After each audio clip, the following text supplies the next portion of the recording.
हाँ, आज P block ही है। And good afternoon everybody.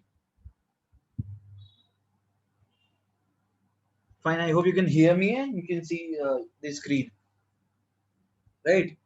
I hope you can hear me and you can see the screen as well, right? Okay. Okay, cool. तो आप लोगों का surface का test Sunday को तो नहीं है? Do you have surface chemistry test on Sunday?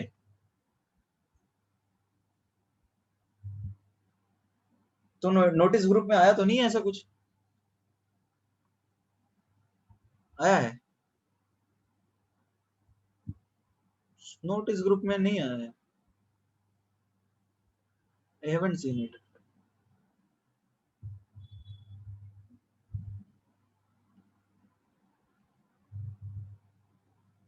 ठीक है।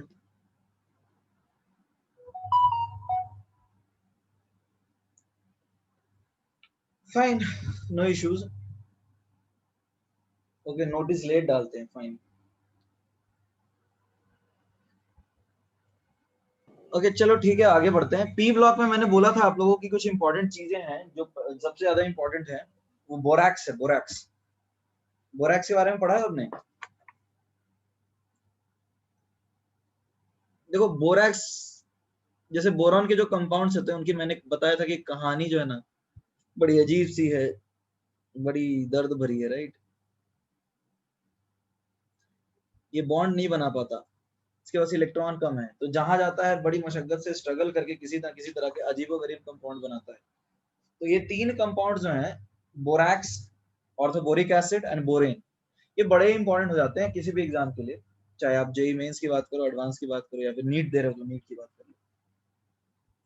So let us start with borax. तो बोरैक्स क्या होता है? Na2B4O7 डॉट 10H2, याद है ना? बोना, BONA, right? This is Na2B4O7, that is borax. ये क्रिस्टलाइन सब्सटेंस होता है। इसकी बात करें, it is a white crystalline solid, ठीक है? अच्छा, टैल्कम पाउडर यूज करते हो? Everybody, how many of you use talcum powders? कितने लोग यूज करते हैं?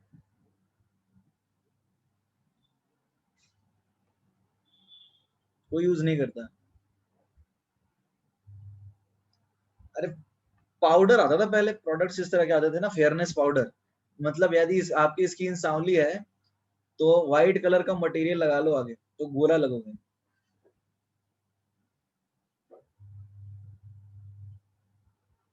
यूज नहीं करता बट पता है। अभी कोई यूज नहीं करता, क्यों नहीं यूज करता? मतलब कुछ दिक्कत हो गई होगी। It gives you a temporary white coating. तो वहां पे जो फेयरनेस पाउडर्स आते थे, अब ऐसे बंद हो गए, जैसे तुम लोग बता रहे हो, कोई यूज नहीं करता। Okay, so that also consist of borax, ठीक है? बोरैक्स यूज होता है उसमें। और बोरॉन के कुछ कंपाउंड्स होते हैं, लाइक सिंदूर, जानते हो?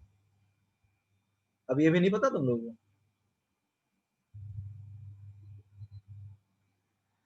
या फिर बहुत सारे टीका वगैरह के लिए यूज करते हैं। तो वहां पे भी जो बोरॉन के कंपाउंड्स होते हैं, ज्यादातर पाउडर्ड फॉर्म्स होते हैं, वहां पे बोरैक्स या फिर बोरैक्स के कंपाउंड्स होते हैं, बोरैक्स के डेरिवेटिव्स, ठीक है? ओके, तो ये तो हो गया कि कहाँ पे तुम्हें बोरैक्स मिलेगा, ठीक है? अब बात कर लेते हैं स्ट्रक्चर ऑफ बोरैक्स की।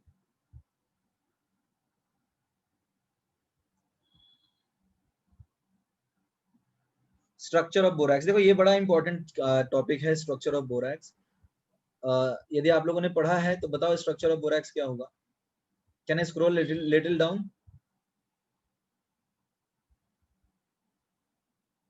देखो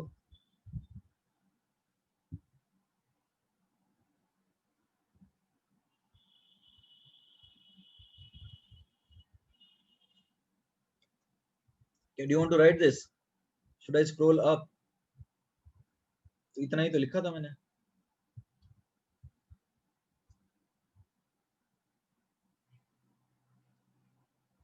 okay, right down then.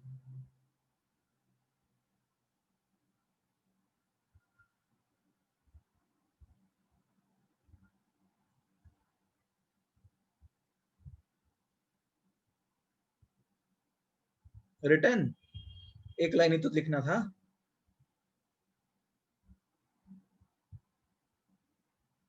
Okay, तो let us talk about the structure of borax first.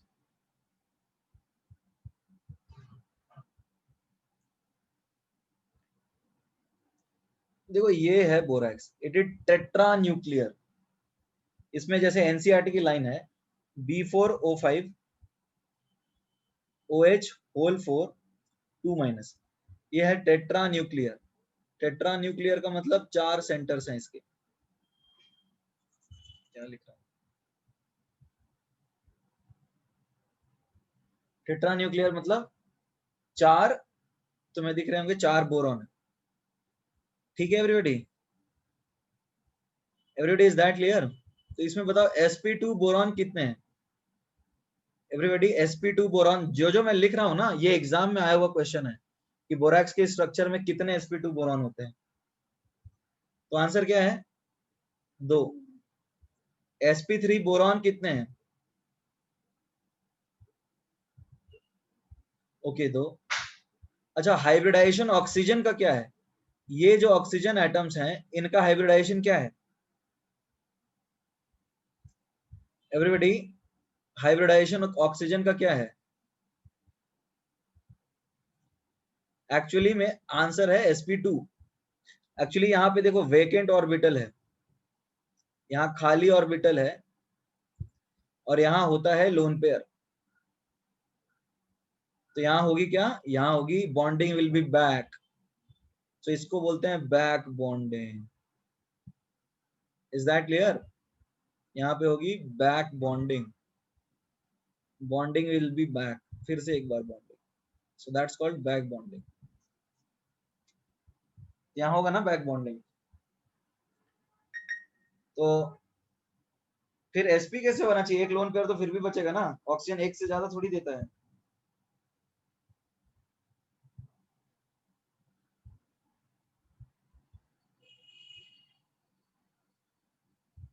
Is that clear? तो ऑक्सीजन हाइब्रिडाइजेशन ऑक्सीजन का sp2 है। ओके, BOB बॉन्ड कितने हैं बताओ एवरीबॉडी? BOB बॉन्ड्स कितने हैं? 5। तो हाइड्रोलाइज करेंगे तो कितना पानी लगेगा? Number of H2O molecules required for hydrolysis कितना लगेगा बताओ?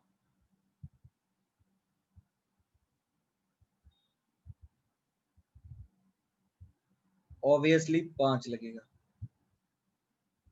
राइट? तो ये सारी चीजें जो मैंने लिखी है ये बड़ी ही इंपॉर्टेंट है, और आपको बहुत सारे क्वेश्चन पेपर्स में देखने को मिल सकता है प्रीवियस ईयर में। तो बोरैक्स का स्ट्रक्चर जो है तो तुम याद कर सकते हो, अपना व्हाट्सएप का स्टेटस बना सकते हो, याद करना ही है वैसे।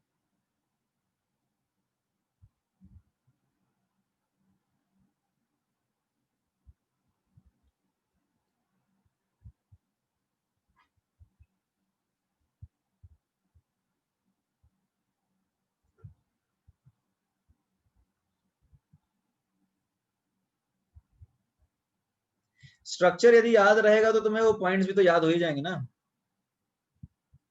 यदि स्ट्रक्चर याद रहेगा तो वो पॉइंट्स भी याद हो जाएंगे, वो तो तुम पता कर ही सकते हो। स्ट्रक्चर याद है तो तुम तो बता ही सकते हो बाकी सारी चीजें, कितने BOB बॉन्ड है, कितने पानी लगेंगे, इसे तो बता ही दोगे ना।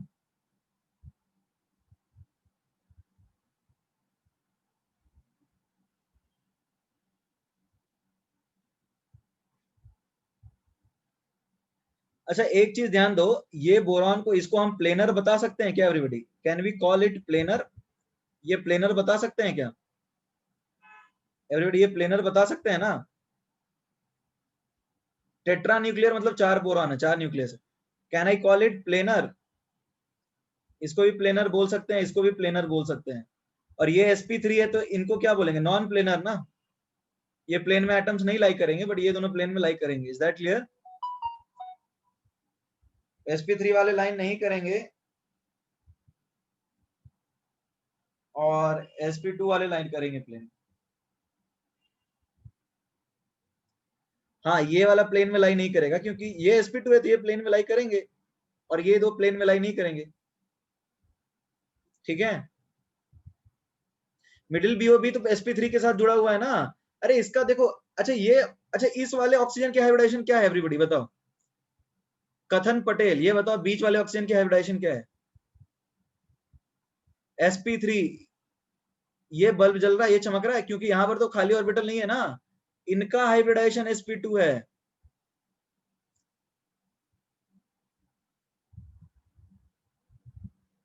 इसका sp3 होगा क्योंकि इसके पास खाली ऑर्बिटल नहीं है।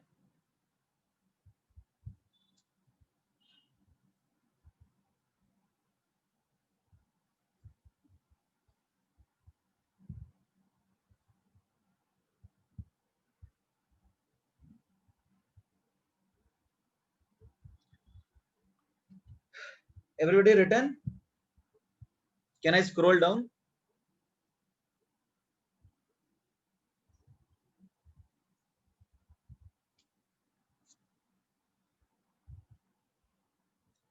ओके तो अब देखो, जितने भी बातें हमने करी वो सारी की सारी इंपॉर्टेंट है, चाहे वो बीओबी बॉन्ड्स को लेकर के हो, चाहे वो कितने एटम्स प्लेन में लाई करते हैं, ऑक्सीजन की हाइब्रिडाइजेशन की बात हो, सब इंपॉर्टेंट है।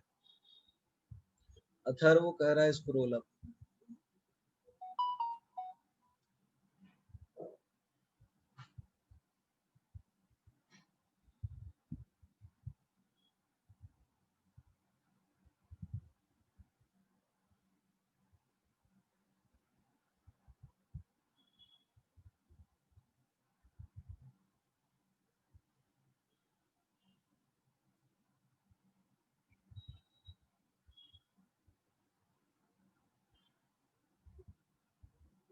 Everybody is that clear? Say yes or no? Is it clear? अब लिख लिया अथर? ठीक,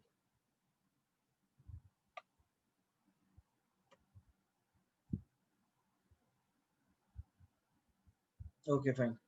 अब एक बात बताओ, हाइड्रोलिसिस और बोरैक्स पे क्या होना चाहिए?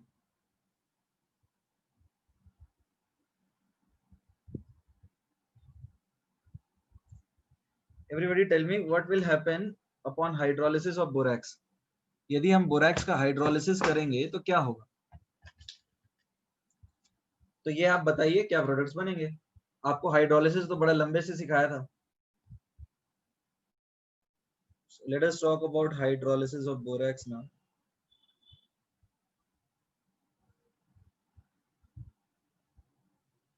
जैसे देखो Na2B4O7, ठीक है,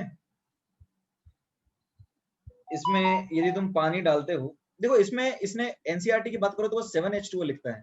तुम्हें ये समझ में आ रहा है 7H2O क्यों? एवरीबॉडी, तुम्हें 7H2O क्यों समझ में आई? एनसीईआरटी के रिएक्शन यदि आप देखें तो वो 7H2O लिखता है।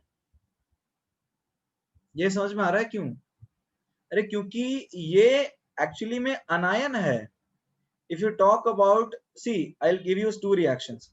जैसे यहाँ पे 2Na+ को भी तो न्यूट्रल है, यदि तुमने ऐसा किया, ठीक है, 2HCl डाल दिया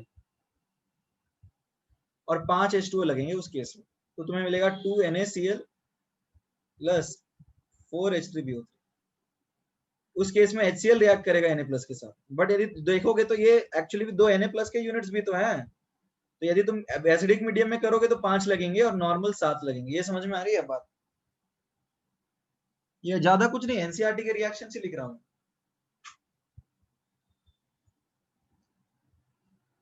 इज दैट क्लियर?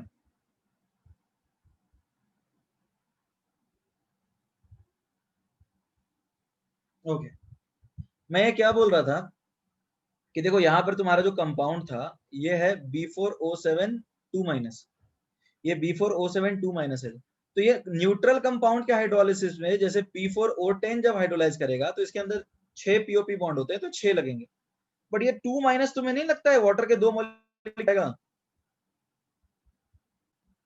अरे जैसे Cu2+ का हाइड्रोलाइसिस करोगे तो ये क्या 2 H2O रिलीज करता है ना, आयनिक इक्विलिब्रिया का कॉन्सेप्ट है। तो यहाँ पर ये भी अनायन है, तो ये 2 मॉलिक्यूल एक्स्ट्रा खाएगा, सीधा सा कंसेप्ट है। और इसके लिए तुम यदि 2 HCl डाल देते हो तो न्यूट्रलाइज हो जाएगा वो, ठीक है। और उसके बाद फिर सीधा 5 लगेगा, बेसिकली अनायन है ना ये। तो it will require 2 additional units. I hope it is clear. ज्यादा कुछ नहीं है इसमें पंगा, बस इतनी बात है कि this is an anion, Na2B2O4 Na2B4O7 is an anion. Is that clear?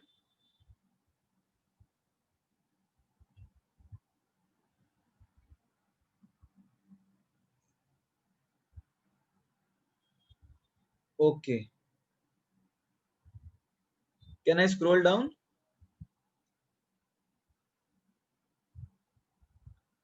Okay, then write down.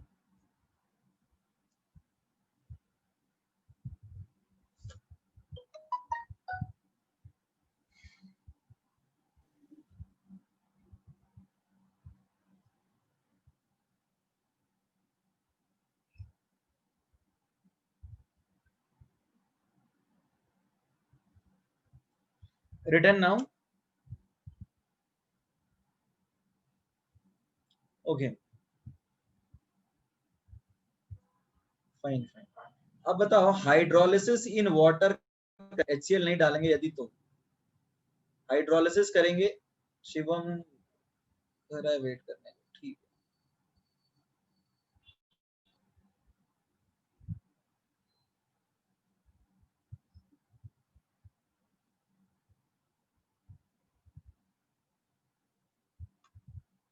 Done.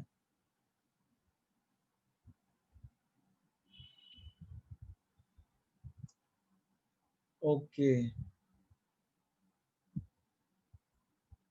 Now let us talk about hydrolysis in, ठीक है, let us talk about hydrolysis in water. देखो यदि तुमने Na2B4O7 में 7H2O डाला तो तुम्हें क्या मिलेगा? तुम्हें मिलेगा 2NaOH प्लस 4H3BO3। कोई दिक्कत है एवरीबॉडी? इसमें तो किसी को कोई डाउट नहीं है। अब देखो क्या होता है, ये होता है weak acid, H3BO3 is a weak acid, और ये क्या है? Strong base. एवरीबॉडी तुम्हें कुछ लग रहा है अब कुछ होना चाहिए क्या? तुम्हारे पास बना वीक एसिड का 4 मोल और स्ट्रॉन्ग बेस का 2 मोल। डू यू थिंक कुछ होना चाहिए अब?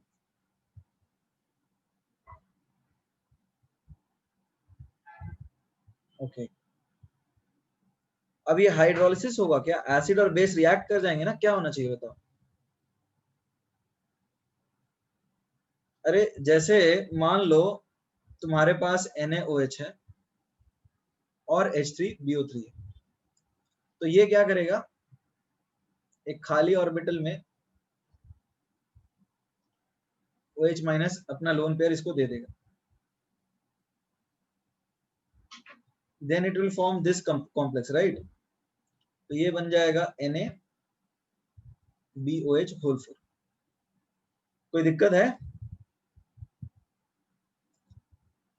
थोड़ा ऊपर स्क्रॉल करूं?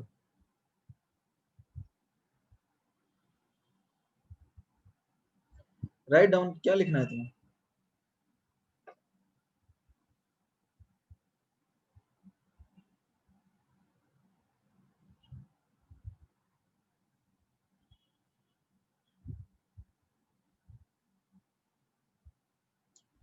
अथर्व रिटर्न।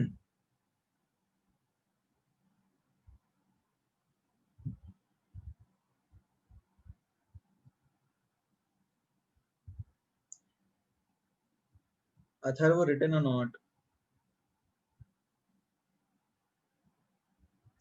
अरे यार जवाब भी नहीं देते लोग।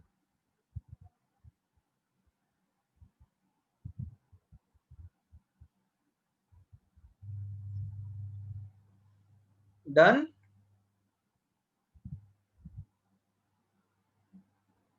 इसके नीचे मैंने कुछ लिखा ही नहीं है।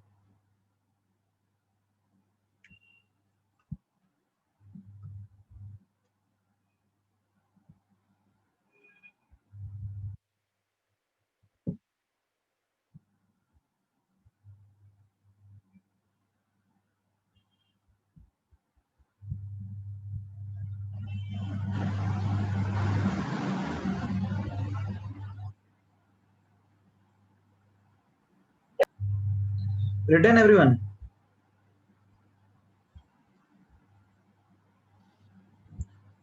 ओके, अब जरा बताओ क्या होना चाहिए। तुम्हारे पास ये 2 मोल है और ये 4 मोल है और ये सॉल्ट बन रहा है, ये खत्म हो जाएगा, ये 2 बनेगा और ये 2 बनेगा। तुम्हारे पास है वीक एसिड और उसका सॉल्ट, क्या बन रहा है तुम्हारे हिसाब से? वीक एसिड है और उसका सॉल्ट है, क्या बन रहा है? बफर बन रहा है। इसमें किसी को डाउट है?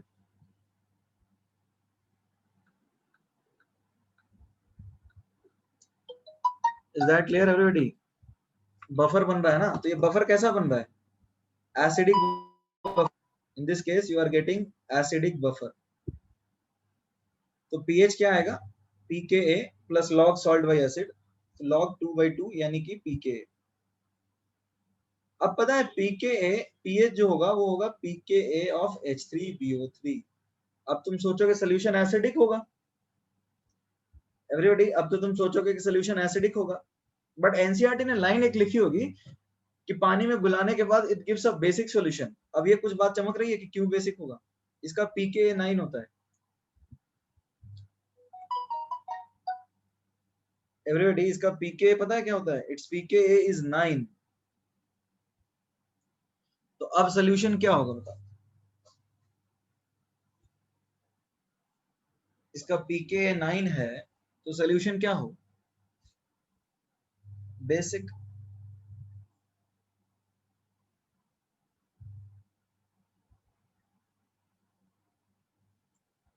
So it's aqueous solution is basic. इसका pKa जो है ना, the pKa of H3BO3 is 9। ठीक है, just a minute. Hello hello hello. हाँ भी क्लास है, कुछ अर्जेंट नहीं है ना? कुछ अर्जेंट है क्या? हाँ ठीक।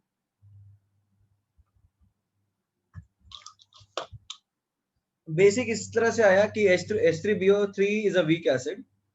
हाँ तो pKa तुम गूगल कर लो ना, pKa ऑफ H3BO3। pKa तो डेटा बेस्ड ही होगा ना एवरीबॉडी, pKa किसी भी एसिड का तो डेटा बेस ही होगा। और H3BO3 वीक एसिड है।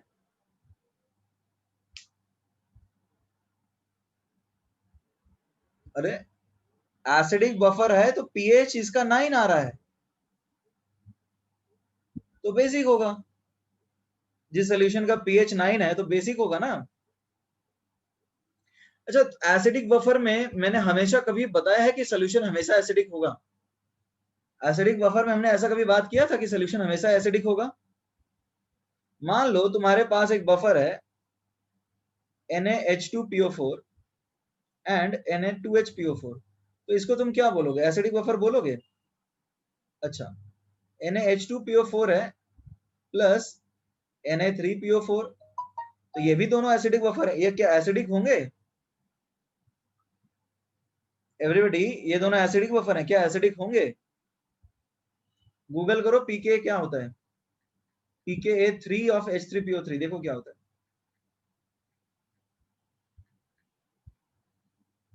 H3PO4 का pKa 3 जो होता है दैट इज अराउंड 10 के आसपास होता है, तो ऑब्वियसली चेक कर लो कितना है, तो एसिडिक थोड़ी होगा। Acidic buffer does not indicate acidic solution. हमारा जो ब्लड है ना उसमें भी एक बफर होता है H2CO3, मतलब HCO3 माइनस और CO3 2 माइनस, लेकिन जो ह्यूमन ब्लड है that is basic. but that is an acidic buffer. तो एसिडिक बफर का मतलब ये नहीं है कि सॉल्यूशन हमेशा बेसिक होगा, pH लेस देन 7 होगा। तो अब इसका pK 9 के आसपास होता है, which is greater than 7, so that is why its aqueous solution is basic.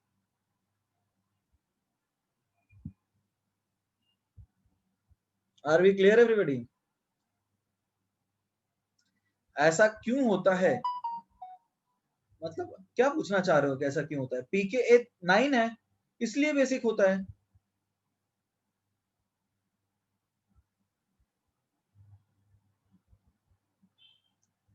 Everybody is that clear?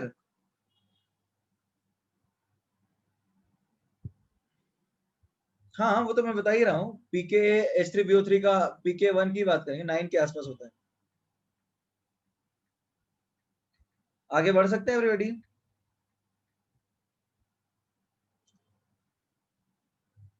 अरे पीके वैल्यू तो डेटा बेस्ड है ना, क्या पीके आएगा ये हम थोड़ी बता सकते हैं।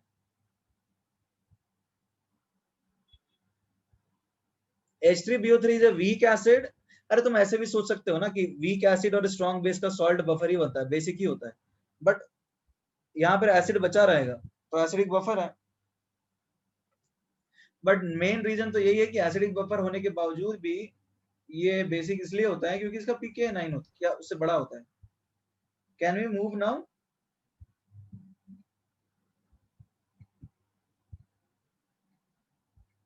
Everybody can we move now?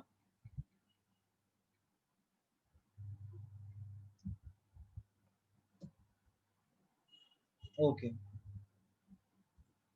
अब हम बात करेंगे, एक इंपॉर्टेंट टॉपिक है, that is borax bead test. PK 9 है या पीएच? अरे pH is equal to pK होगा, तो पीके 9 है तो पीएच भी 9 होगा।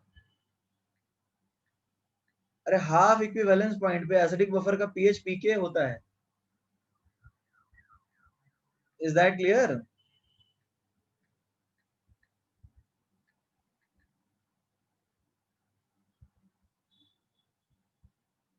एवरीबॉडी इज दैट क्लियर और नॉट? हाफ इक्विवेलेंस पॉइंट पे एसिडिक बफर का पीएच पीके के बराबर होता है, तो जो होगा वही आ जाएगा।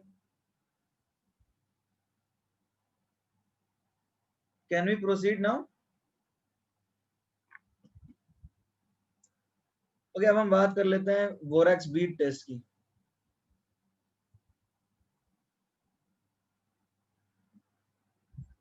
अच्छा, ये स्कूल में किसी ने किया? आजकल स्कूल खुले ही नहीं है। अच्छा, आजकल तो स्कूल ही नहीं खुलेंगे, तो कहाँ से किया होगा?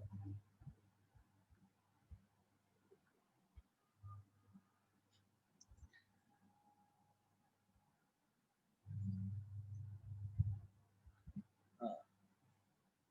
अच्छा, बोरैक्स बीट टेस्ट क्या है? It is a test which is used, नहीं नॉर्मली बच्चे किए हुए होते हैं, in identification of basic radical in a salt. Basic radical जानते हो? Everybody, do you understand what is basic radical?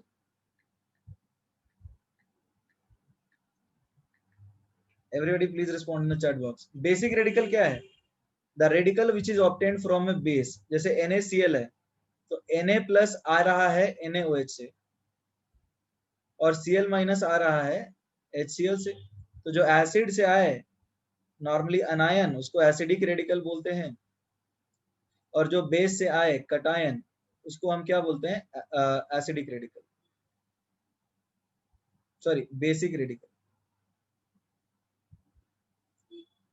जो बेस से आए उसको बेसिक रेडिकल, और जो एसिड से आए उसको एसिडिक रेडिकल। तो basically d and f block के, d and f block cations can be identified through borax bead test.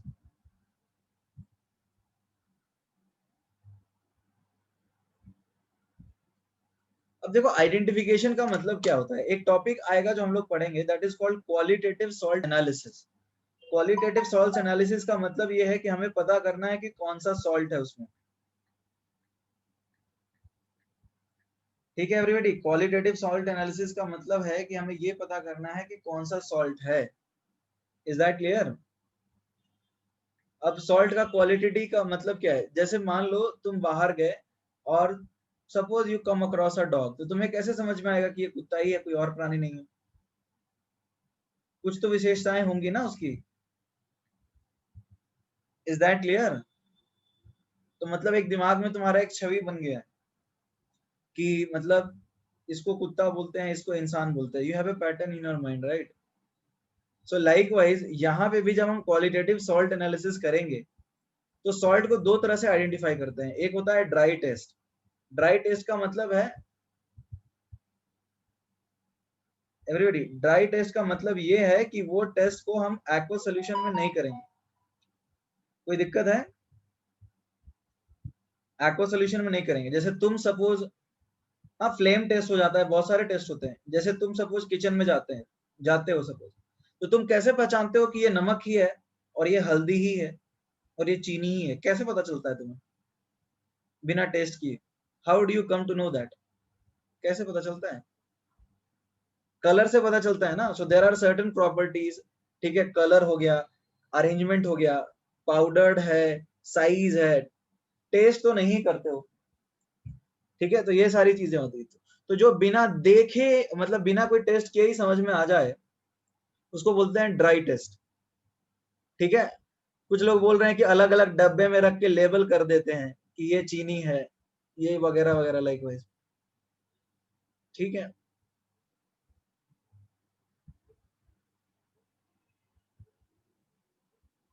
तो यहाँ पे क्या है, ड्राई टेस्ट भी क्या होता है, ऐसे टेस्ट जो कि बिना पानी एक्वा सोल्यूशन के भी टेस्ट कर लिया जाए। तो अब ड्राई टेस्ट में बोरैक्स बीट टेस्ट होता है। अब तुमने बोरैक्स बीट टेस्ट किया नहीं है, आई टेल यू।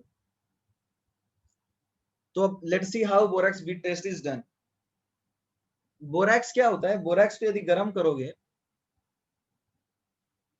Na2B लिखना है, write it down.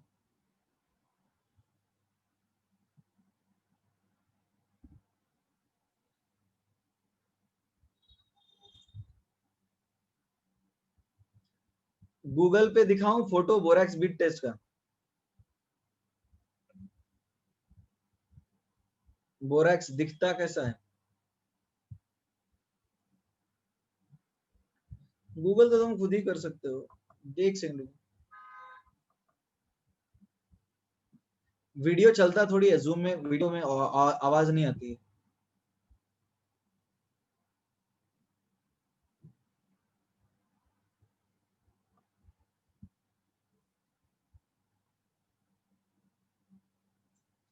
You can simply Google it.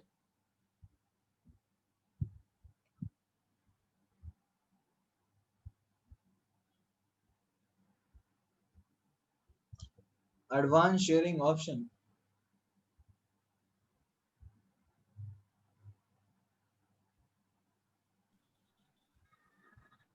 Music और कंप्यूटर साउंड। हाँ, ऑप्शंस है सेटिंग्स।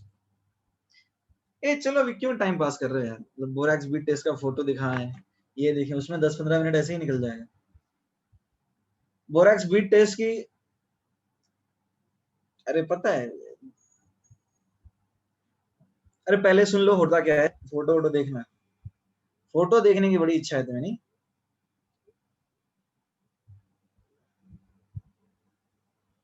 रिटर्न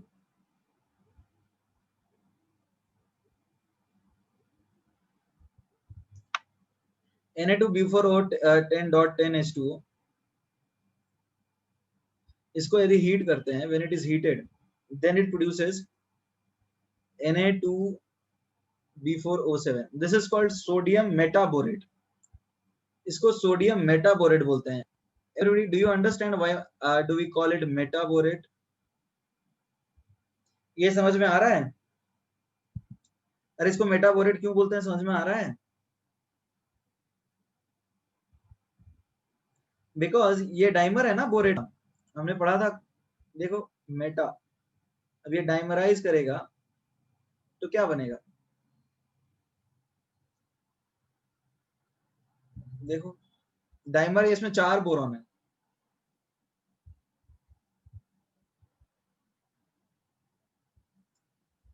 1 2 3 4, तो अब देखो क्या है, 1 2 3 4 5 6 7, ओके, मतलब इसका एक रिपीटिंग मोनोमर इन्होंने सजेस्ट किया है, पॉलीमर है ये, ठीक है एवरीबॉडी,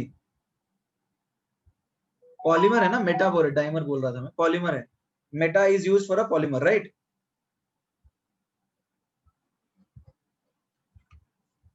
तो लिंकिंग बहुत सारे फॉर्म्स में हो सकता है, तो मेटा का मतलब है it is a polymer, nothing else. अच्छा, अब जो है ना, ये जो पॉलीमर है ना, ये फूल जाता है, मतलब इस swells up, ortho is dimer, क्या, ortho is for dimer, it swells up, ठीक है, ortho is for dimer and meta is for polymers. तो जैसे ही तुम इसको हीट करोगे तो पॉलीमर बनता है and the polymer swells up, polymer फूल जाता है। ये समझ में आ रहा है फूलता क्यों है, पानी निकला ना इसलिए फूल जाएगा। जैसे चपाती बनाए हो, अभी कुक्ड चपाती, अरे चपाती बनाया किसी ने, ओके नहीं बनाया, अरे तो तुम लोग जिंदगी में किए क्या हो, पाउडर यूज करते नहीं हो, चपाती बनाते नहीं हो, कुछ नहीं करते हो क्या, खाली पढ़ाई करते हो।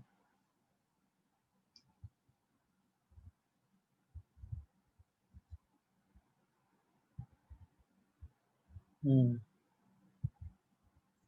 तो यदि चपाती को गर्म करोगे तो पानी निकलता है एंड ऑब्वियसली चपाती फूल जाता है, राइट, लाइक वाइज यहां से भी पानी निकलेगा ना, तो it also swells up, so this swells up, और उसके बाद यदि तुम फर्दर हीट करोगे Na2B4O7 को,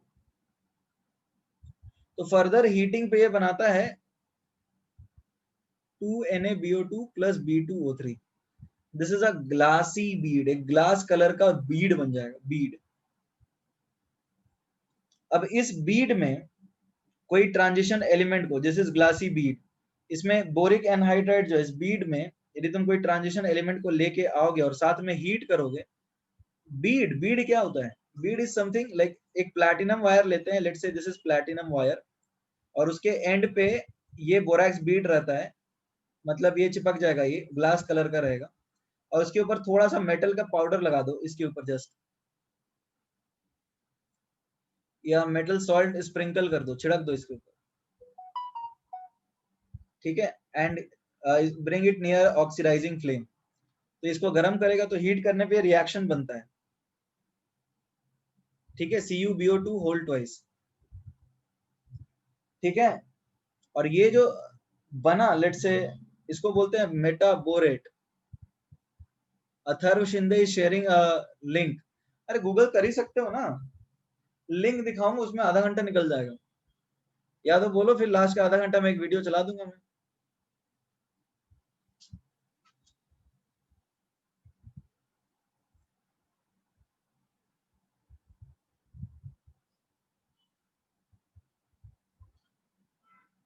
तो अब देखो क्या है, यहाँ पे CuO plus B2O3, this will give you metaborate, this metaborate, this metaborate has a characteristic color, this BO3 whole twice है, नहीं नहीं, this is BO2 whole twice, BO2, this is BO2 whole twice, ठीक है, has a characteristic color and it is used to identify a particular metal,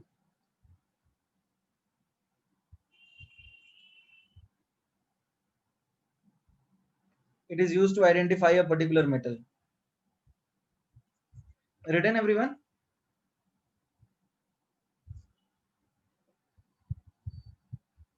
अब इसका मतलब क्या है, जैसे कॉपर का जो बीड होगा उसका अलग कलर होगा, कोबाल्ट का जो बीड होगा उसका अलग कलर होगा, ठीक है, आयरन का जो बीड बनेगा उसका अलग कलर होगा, तो एक मेटल का एक कैरेक्टरिस्टिक कलर होता है, is that clear,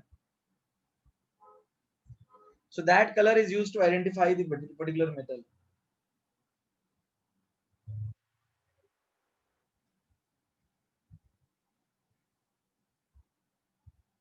written everyone?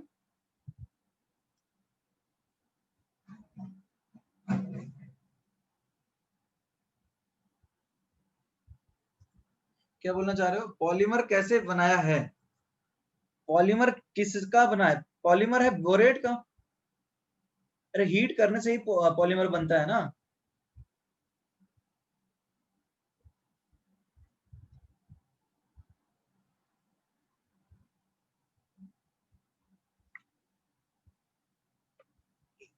Can you show the line? कौन से लाइंस? उसके ऊपर वाले?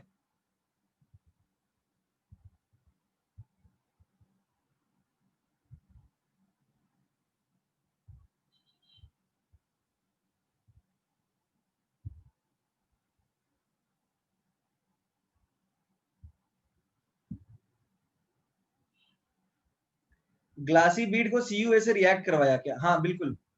अरे ये बता रहा हूं मैं फिर से प्रोसेस। बोरैक्स को गर्म करोगे, फूल जाएगा हल्का, उसके बाद और हीट करोगे तो ग्लासी बीड बन जाएगा। उस बीड को प्लैटिनम वायर के ऊपर चिपका दो।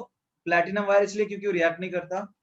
और वो प्लैटिनम वायर को ग्लासी बीड में लगा के मेटल के पाउडर्स के साथ हीट करो। तो हीट करेंगे तो ये फोटो बेसिकली सेटअप है। ये तुम्हारा बर्नर है। This is your burner. ठीक है। तो अब ये बीड का एक कैरेक्टरिस्टिक कलर जनरेट होता है and that colour is used to identify a particular metal. Every metal has a characteristic colour and that color is used in the identification of the metal. Is that clear? हाँ overall 3 बार heating कर रहे हैं। Glassy Beed. अच्छा glass देखा है? Glass everybody have you seen glass? कांच नहीं देखा है? ये भी नहीं देखा होगा तुम लोगों ने। शीशा भी नहीं देखा है? Window sheets.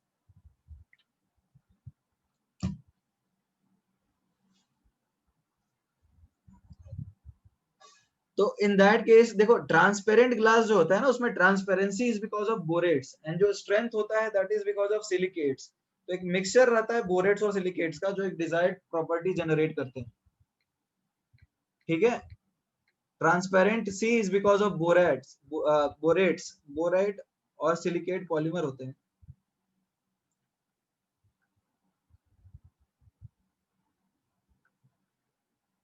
ठीक है।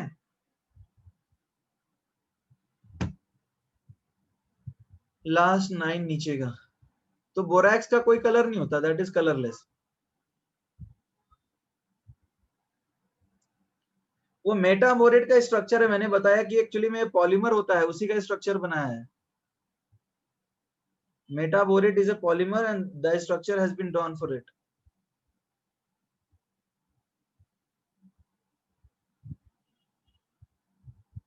Can I proceed now?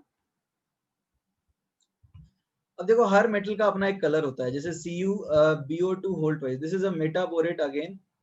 Y metaborate? देख लो O माइनस O। तो इधर लेट्स से दिस इज 1/2।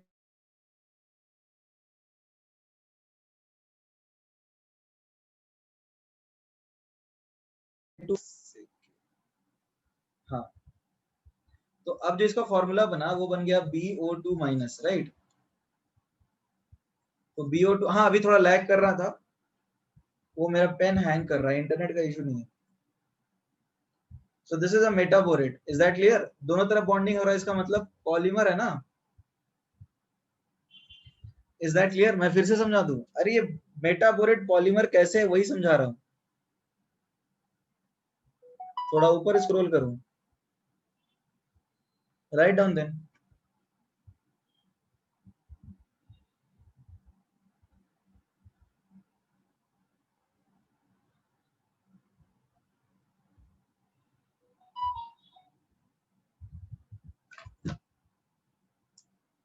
1/2। अरे रुक तो जाए यार, बहुत जल्दी में। यहाँ पे ये बताने की कोशिश कर रहा हूं मैं कि यदि एक पॉलीमर है ये, तो इधर 1/2 इसको मिलेगा, 1/2 इसको मिलेगा, तो टोटल क्या मिला? BO2 माइनस मिला ना। तो इसमें क्या है? Cu2 प्लस है, BO2 माइनस है, BO2 माइनस है। तो ये बताना चाह रहा हूँ कि ये मेटाबोरेट है, ये पॉलीमर है। Is that clear now?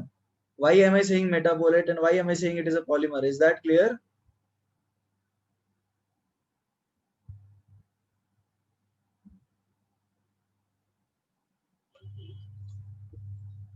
किसका स्ट्रक्चर ड्रॉ करूं? मैंने ड्रॉ तो कर दिया स्ट्रक्चर, मेटाबोलाइट का स्ट्रक्चर ड्रॉ किया ना, इसको इनफाइनाइट टाइम्स बनाते जाओ, ये बनाते जाओ, जितना लंबा चेन अच्छा लगता है उतना बड़ा बनाओ इसको, यू कैन कंटिन्यू। ठीक है, ये डाउट है? कितना बड़ा बनाओ बताओ?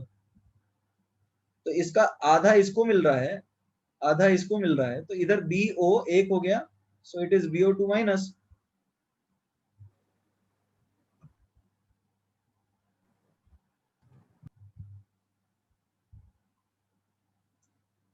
Can we proceed now?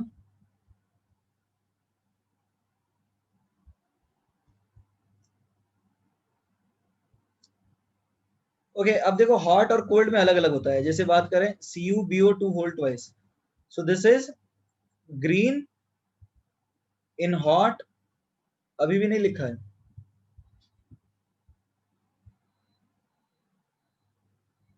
Write down.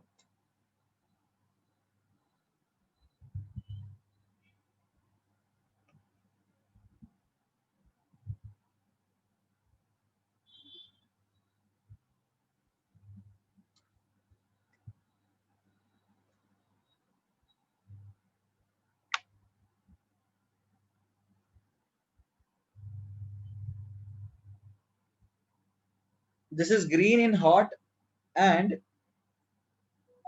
Blue in cold.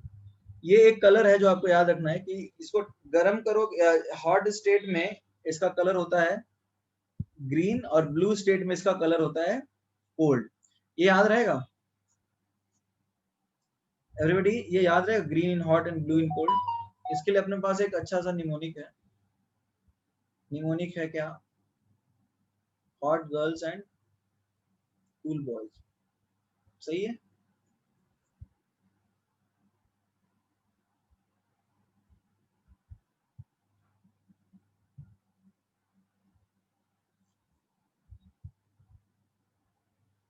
Okay, right it down.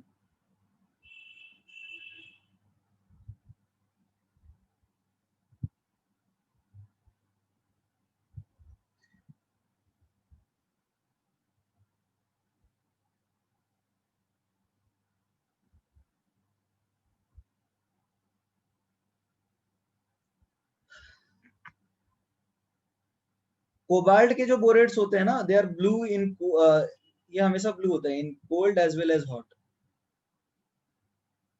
ठीक है, ये लिख लिया। तो देखो अभी ज्यादा नहीं, बोरैक्स बीट टेस्ट आपको एक याद रखना है, इंपॉर्टेंट चीज है। और बोरैक्स के स्ट्रक्चर, बोरैक्स के हाइड्रोलिसिस, जो सोल्यूशन बनता है उसका पीएच, ये सारी चीजें इंपॉर्टेंट है। ठीक है,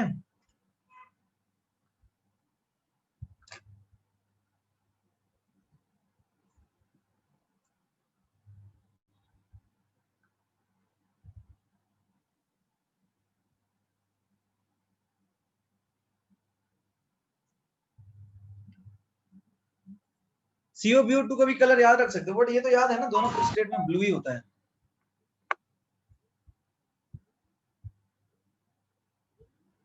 इज दैट क्लियर? दोनों स्टेट में ब्लू ही होता है। Can we move now?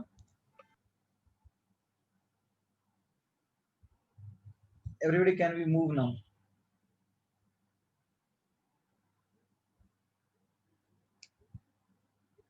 दोनों का कलर याद रख सकते हो। Naman, you can remember both the things. Can we move now? Okay, now let us talk about orthoboric acid। देखो ऑर्थोबोरिक एसिड क्या है? ऑर्थोबोरिक एसिड की बात करें तो सबसे पहली चीज कि it is soluble in water, it is soluble in water and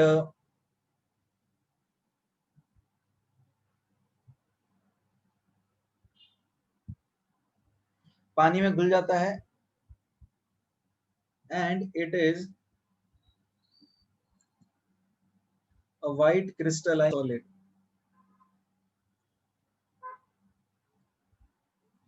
दो ही मेटल्स के लिए टेस्ट है, बहुत सारे तुम बाकी जो है वो तुम पढ़ोगे क्वालिटेटिव एनालिसिस में, ठीक है।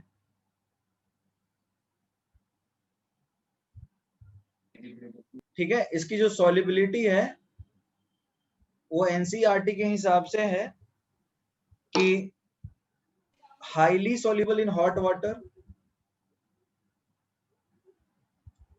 highly soluble in hot water and sparingly soluble in cool water.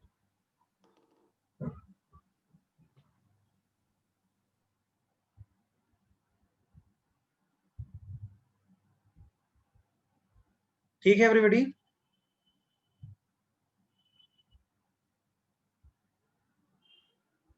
Is that clear now?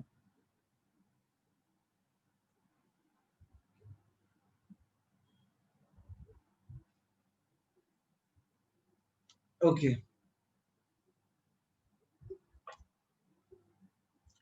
अब जैसे हम बात करते हैं तो बनाते कैसे हैं, सबसे आसान जो सबसे कॉमन सवाल है, इसको बनाते कैसे हैं बताओ, बनाएंगे कैसे, तुम्हें क्या लगता है क्या रीजन होगा, कैसे बनाओगे तुम?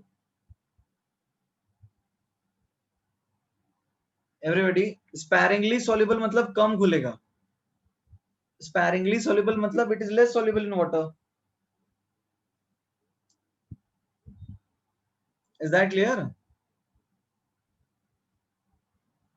देखो प्रिपरेशन जो है बहुत आसान है, प्रिपरेशन क्या है, प्रिपरेशन है हाइड्रोलिसिस, तुम हाइड्रोलिसिस किसी का भी कर सकते हो, Na2B4O7.10H2O, मतलब बोरैक्स का करो हाइड्रोलिसिस तो तुम्हें H3BO3 मिलेगा, write down.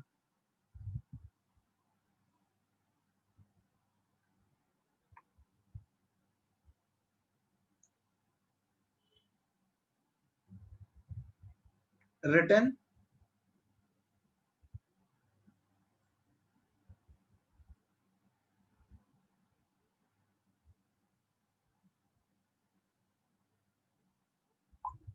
Everyday return, okay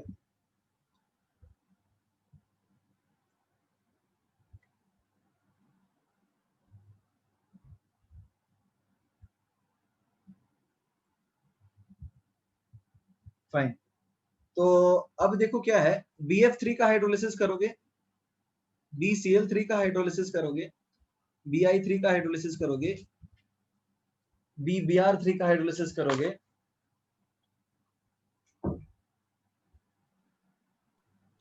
तो क्या मिलेगा बताओ, इनके हाइड्रोलिसिस पे क्या मिलेगा एवरीबॉडी, इनके हाइड्रोलिसिस पे क्या मिलेगा?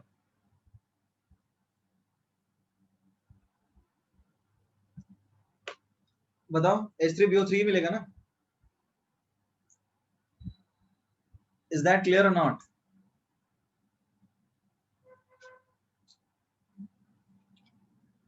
ओके फाइन, तो बाकी प्रोडक्ट्स भी लिखते जाते हैं, यहाँ भी हमें मिलेगा H3BO3 प्लस HF, यहाँ भी मिलेगा हमें H3BO3 plus HCl, H3BO3 plus HI, H3BO3 plus HBr, तो ये तो हमारे लिए बहुत आसान है ना, क्लियर एवरीबॉडी, ये तो हमारे लिए बहुत आसान है।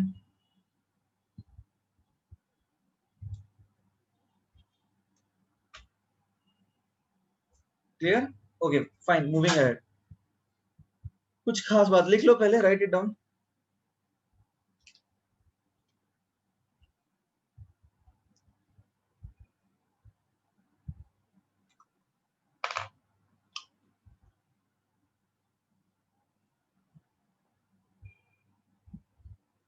ओके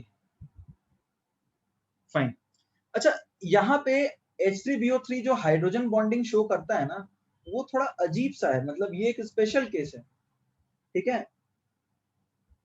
H3BO3 जो है, it behaves like a, I tell you, hydrogen bond लिखना था क्या,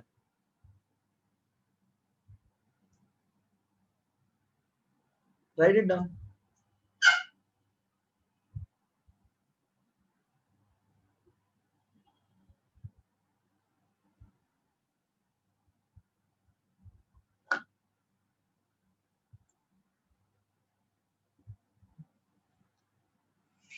done.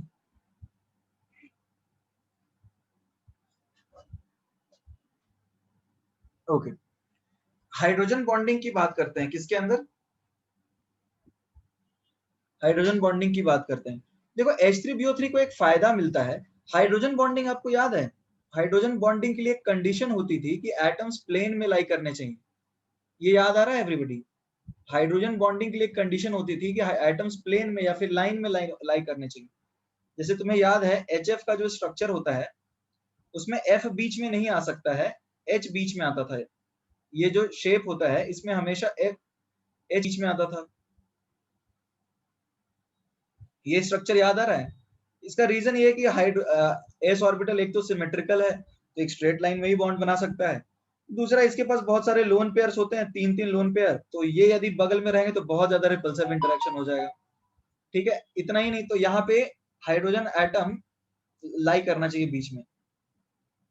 Hydrogen atom must lie in between two fluorine atoms, ये बात आपको याद होगी। ठीक है, इनफैक्ट तुम्हें याद है एक कुछ केसेस हमने यहाँ ये भी पढ़े हैं कि इंट्रामोलिकुलर हाइड्रोजन बॉन्डिंग होती है, जैसे ऑर्थो नाइट्रोफेनॉल में हो जाएगा, ऑर्थो नाइट्रोफेनॉल में हो जाएगा।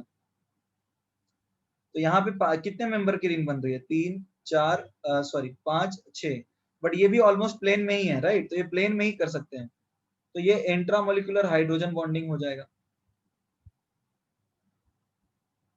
तो प्लेन में लाई करना यदि है, होता है प्लेन में लाई करना पॉसिबल, तो हाइड्रोजन बॉन्डिंग की कंडीशन बहुत अच्छी हो जाती है। रिटर्न एवरीबॉडी, इसको लिखना है कि can I scroll down?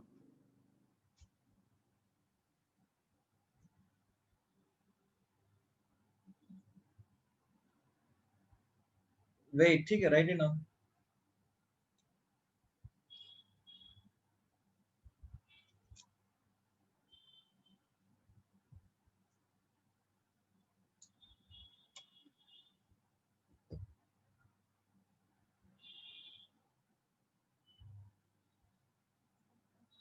Return,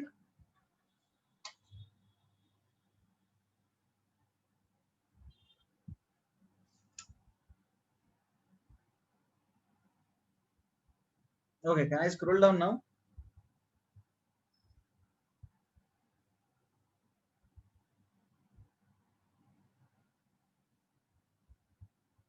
okay fine. तो अभी देखो क्या है, हाइड्रोजन बॉन्डिंग जो है ये एक पॉलीमर की तरह रहता है। H3BO3 exists as a polymer. H3BO3 exists as a polymer due to the presence of intermolecular hydrogen bonding. अच्छा, ऑर्थो क्यों बोलते हैं, इसका रीजन पता है सबको? एवरीबॉडी, ऑर्थो का रीजन समझ में आता है सबको?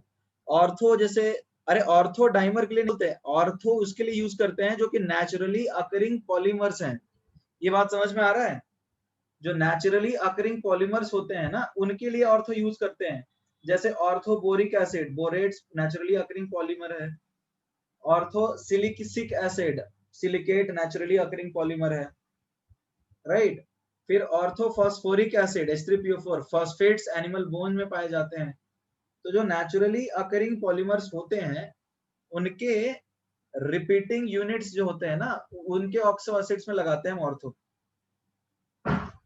Is that clear? तो ऑर्थो का तो वो रीजन है। किसी और को कोई डाउट है तो पूछ सकते हो।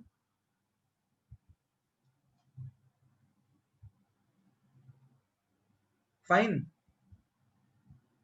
अब देखो ऑर्थोबोरिक एसिड के साथ फायदा क्या है वो बता देता हूँ। जैसे ये देखो, ऑर्थोबोरिक एसिड है, तो इसका स्ट्रक्चर यदि तुम देखोगे तो तुम्हें नहीं लगता है ये ऑक्सीजन को बैक बॉन्डिंग करवा रहा होगा ये बोरॉन? एवरीबॉडी ये समझ में आ रहा है? यहाँ खाली ऑर्बिटल है, एम्प्टी ऑर्बिटल, और यहाँ पे लोन पेयर है। तो तुम्हें नहीं लगता है कि इस ऑक्सीजन की हाइब्रिडाइजेशन एक्चुअली में sp2 होगी? इसकी तो होगी sp2, वो बात तो ठीक है, बट ऑक्सीजन को भी sp2 में भेज देगा ये, और वो ऑब्वियसली वो रेजोनेटेड ही होगा। लास्ट स्लाइड पे जाना है तुम्हें, अथर्व।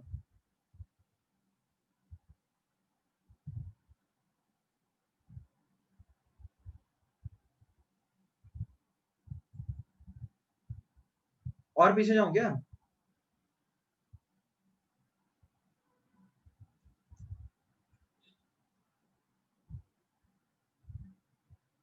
Right down then. अरे जब लिखना ये होता है तो तुमको उसी वक्त बोलना चाहिए था ना।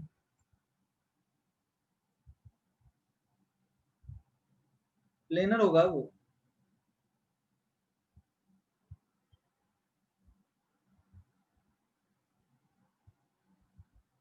Return.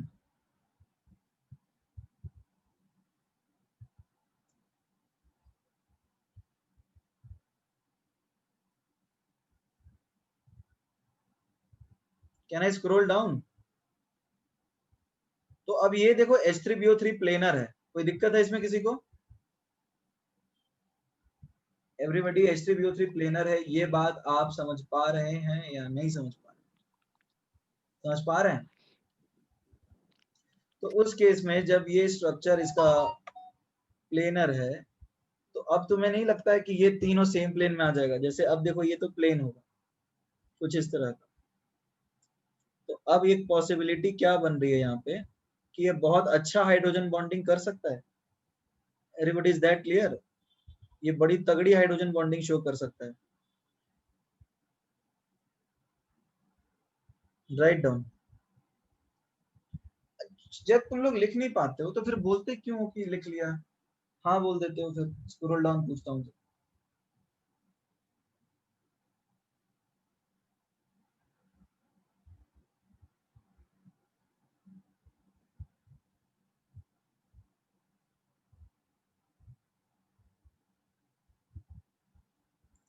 Can I scroll down now?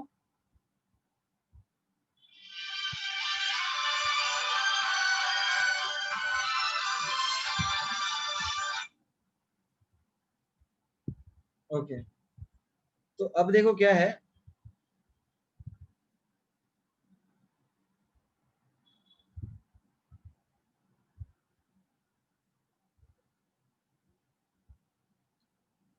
इनको हम प्लेन में बता सकते हैं, राइट?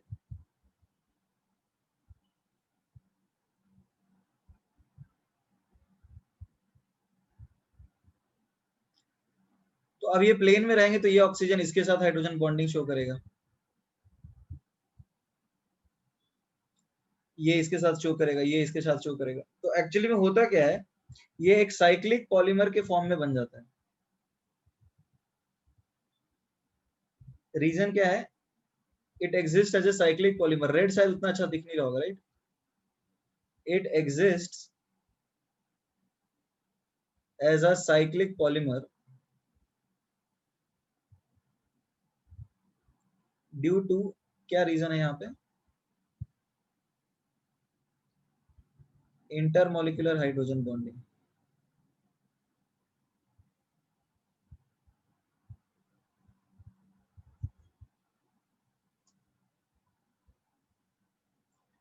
Return everyone.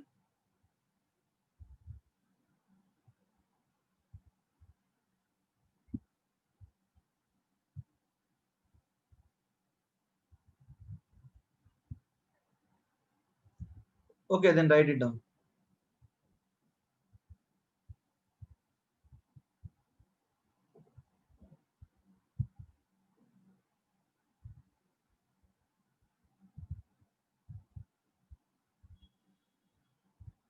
रिटर्न।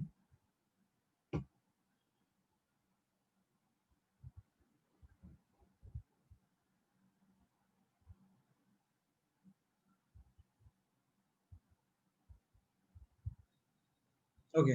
अच्छा ये कितनी बड़ी रिंग बनाएगा, ये किसके ऊपर डिपेंड करेगा? एवरीबॉडी ये साइकिल कितना बड़ा होगा वो किसके ऊपर डिपेंड करेगा? The size of the cycle is inversely proportional to temperature. ये टेम्परेचर के ऊपर डिपेंड करता है। हायर टेम्परेचर पे साइकिल छोटी होगी और लोअर टेम्परेचर पे साइकिल बड़ी होगी। समझ में आ रहा है? ज्यादा टेम्परेचर पे काइनेटिक एनर्जी ज्यादा होगा, तो बड़े बड़े साइकिल स्टेबल नहीं हो पाएंगे। ठीक है, कोई डाउट है?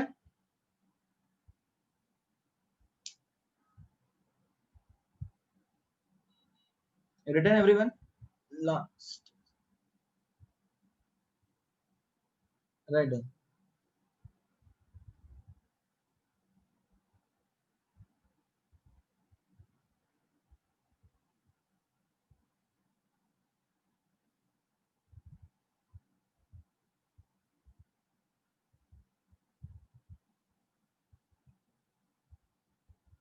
Okay fine, so can we move now? अच्छा एक बात बताओ, ये जो ऑर्थोबोरिक एसिड है, is it a protonic acid? It is a weak monobasic Lewis acid, ये समझ में आ रहा है? देखो ये पानी में जाके कोई H प्लस वेच प्लस नहीं देता, ये पानी में जाके कोई H प्लस वेच प्लस देता है नहीं।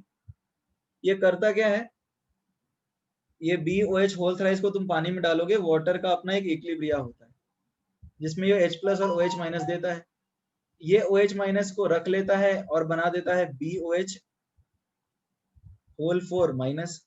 तो अब अकॉर्डिंग टू ली-चैटरे प्रिंसिपल ये खाते जाएगा तो रिएक्शन फॉरवर्ड बढ़ती जाएगी ना। तो अब होता क्या है, ये पानी को एसिडिक बना देता है, ठीक है। सो दैट इज वाई ये कुछ तरह का है, कुछ इस तरह का हो जाए, ठीक है ना everybody. Equilibrium moves towards the product side. Equilibrium moves towards the product side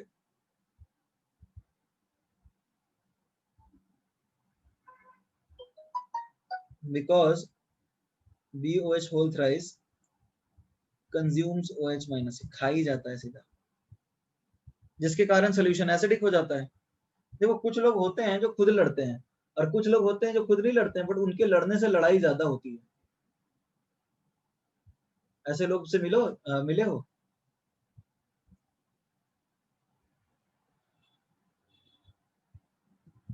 ये ऑर्थोबोरिक एसिड खुद H प्लस नहीं देता, बट इसके रहने पे acidic character water H plus ज्यादा देने लग जाता है।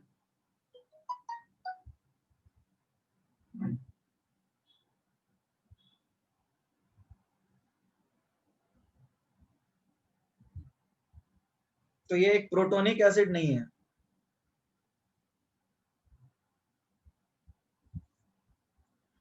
Written everyone?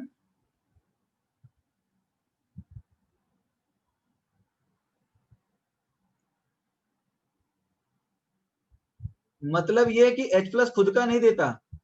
अरे जैसे मैंने समझाया, तो कुछ लोग हैं जो जाएंगे तो मारपीट करने लग जाएंगे, ठीक है। कुछ लोग लड़ाकू किस्म के होते हैं कि जाते हैं मारपीट चालू, और कुछ लोग लड़ाकू नहीं होते, उनके जाते बाकी लड़ने चालू हो जाते हैं। तो मारपीट कराना है ना, खुद लड़े या किसी और को लड़वाए। तो एसिड का मतलब H प्लस देना है, खुद दे या किसी और से दिलवाए, बात तो बराबर ही है ना। तो जो खुद देता है प्रोटॉन उसको प्रोटोनिक एसिड बोलेंगे, और दूसरे से दिलवा देता है उसको लुईस एसिड बोलते हैं।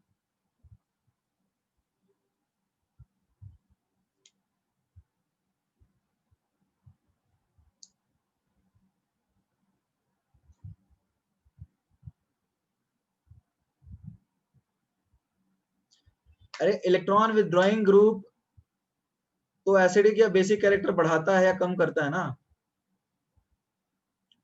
बेसिक नेचर थोड़ी चेंज कर देगा। ऑर्थोबोरिक एसिड यदि लुईस एसिड है तो उसको प्रोटोनिक थोड़ी बना देगा। ये सबको समझ में आ रहा है? OH माइनस के पहले, अरे किसमें अथर्व, किसकी बात कर रहे हो तुम? ये OH माइनस के पहले मैंने एरो लगाया है, ये OH माइनस के पहले मैंने एरो लगाया है। Can I scroll down? Equilibrium में ये डबल एरो लगाया, रिवर्सिबल। मैं बता रहा हूँ इधर रिएक्शन OH माइनस कंज्यूम होता जाएगा तो Q लेस देन K होगा, रिएक्शन फॉरवर्ड बढ़ता जाएगा, H प्लस बढ़ता जाएगा, सॉल्यूशन एसिडिक होता जाएगा। Is that clear?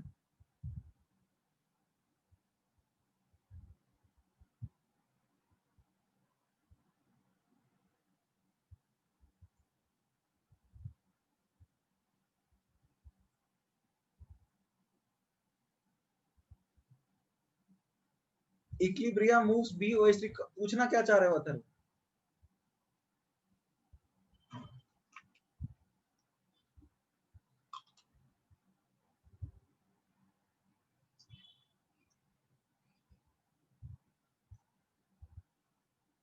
क्या पूछना चाह रहे हो अथर्व? OH माइनस के पहले ये लाइन में लिखा क्या है? अच्छा वो पूछना चाह रहे हो। OH माइनस के पहले H प्लस है। कंज्यूम मतलब खा जाता है वो, रिएक्शन में कंज्यूम कर रहा है, मतलब एक तरह से यूज कर ले रहा है वो।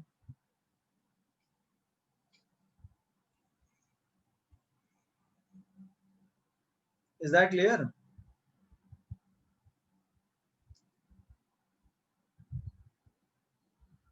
आगे बढ़ सकते हैं हम।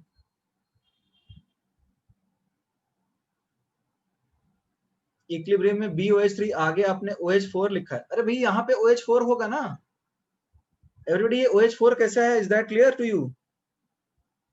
OH4 कैसे आया ये नहीं समझ में आया? अरे इसका ऑक्टेट कंप्लीट था नहीं था, तो इसने OH माइनस लेके कोऑर्डिनेट बॉन्ड बना लिया, इसलिए मैंने OH4 लिखा है।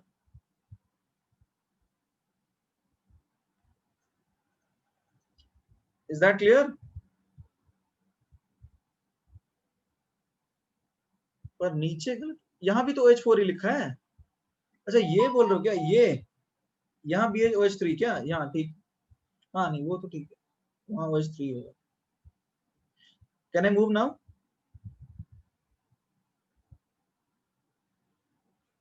ओके। अब जैसे यहाँ तक तो हो गई बात। अब जो है जैसे H3BO3 सपोज रिएक्ट करता है NaOH के साथ, तो ये क्या बनाएगा? एवरीबॉडी ये बात आपको समझ में आ रही है? H3BO3 यदि NaOH के साथ रिएक्ट करता है तो it will form something like this. Is that clear? ठीक है। अच्छा एसिडिक कैरेक्टर को पढ़ाया जा सकता है क्या everybody? The acidic character can be enhanced. The acidic character of H3BO3 can be enhanced by using cis 1,2-diol। ये समझ में आ रहा है? cis 1,2-diol ये समझ में आ रहा है? मान लो तुमने ये यूज कर दिया सिस एथिलीन डाइऑल, सिस है, तो अब तुम्हें क्या लगता है एसिडिक कैरेक्टर बढ़ेगा यदि ये सॉल्वेंट, मतलब बाय यूजिंग सिस 2, यदि तुमने सॉल्वेंट में पानी में ही cis 1,2-डाइऑल डालना चालू कर दिया, तो तुम्हें क्या लगता है सॉल्वेंट ये एसिडिक कैरेक्टर बढ़ेगा या नहीं बढ़ेगा? जैसे मान लो H3BO3 को तुमने पानी में डाला था और तुमने डालना चालू किया cis 1,2-डाइऑल। अब जरा देखो होगा क्या। अब ये B क्या करेगा पता है? यहां से H इसके साथ सीधा बॉन्ड बनाना चालू कर देगा, इसके साथ सीधा बॉन्ड बनाना चालू कर देगा, और इस बार जो बनेगी रिंग, इस बार रिंग बन जाएगी, इस बार चेलेशन हो जाएगा। एवरीबॉडी ये समझने की कोशिश करो, इस बार चेलेशन होगा, 5 मेंबर की रिंग बनेगी, इस बार ये कॉम्प्लेक्स बनेगा which is stable due to chelation. तो ये इस कॉम्प्लेक्स से ज्यादा स्टेबल होगा, ये समझ में आ रहा है? और सिस इसलिए क्योंकि तभी तो साथ में लगेगा एक तरफ, समझ में आ रहा है? सिस होगा तभी तो लगेगा ना इसके तरफ। देखो बेहतर लीगेंड है ये वाटर से तो बेहतर लीगेंड होगा, तो रिप्लेस हो जाएगा, न्यूक्लियोफिलिक सब्स्टिट्यूशन हो जाएगा, ये समझ में आ रहा है? OH minus will be replaced by this ligand and this will form a square planar complex. Square planar नहीं, वो अलग अलग रिंग में रहेगा। याद है हमने जब कोऑर्डिनेशन का बॉन्ड पढ़ा था तो इस तरह के कंपाउंड्स पढ़े थे बोरॉन के साथ। तो जब तुम इस तरह का लिगेंड डालोगे तो सीधा न्यूक्लियोफिलिक सब्स्टिट्यूशन रिएक्शन हो जाएगा और ये बेहतर ज्यादा स्टेबल कॉम्प्लेक्स बना देगा। तो अब ज्यादा स्टेबल कॉम्प्लेक्स कोई बना सकता है इस कॉम्प्लेक्स से, यानी इस कॉम्प्लेक्स से बेहतर या फिर ज्यादा स्टेबल कॉम्प्लेक्स जब भी बनेगा तो एसिडिक कैरेक्टर इनहांस हो जाएगा। Is that clear?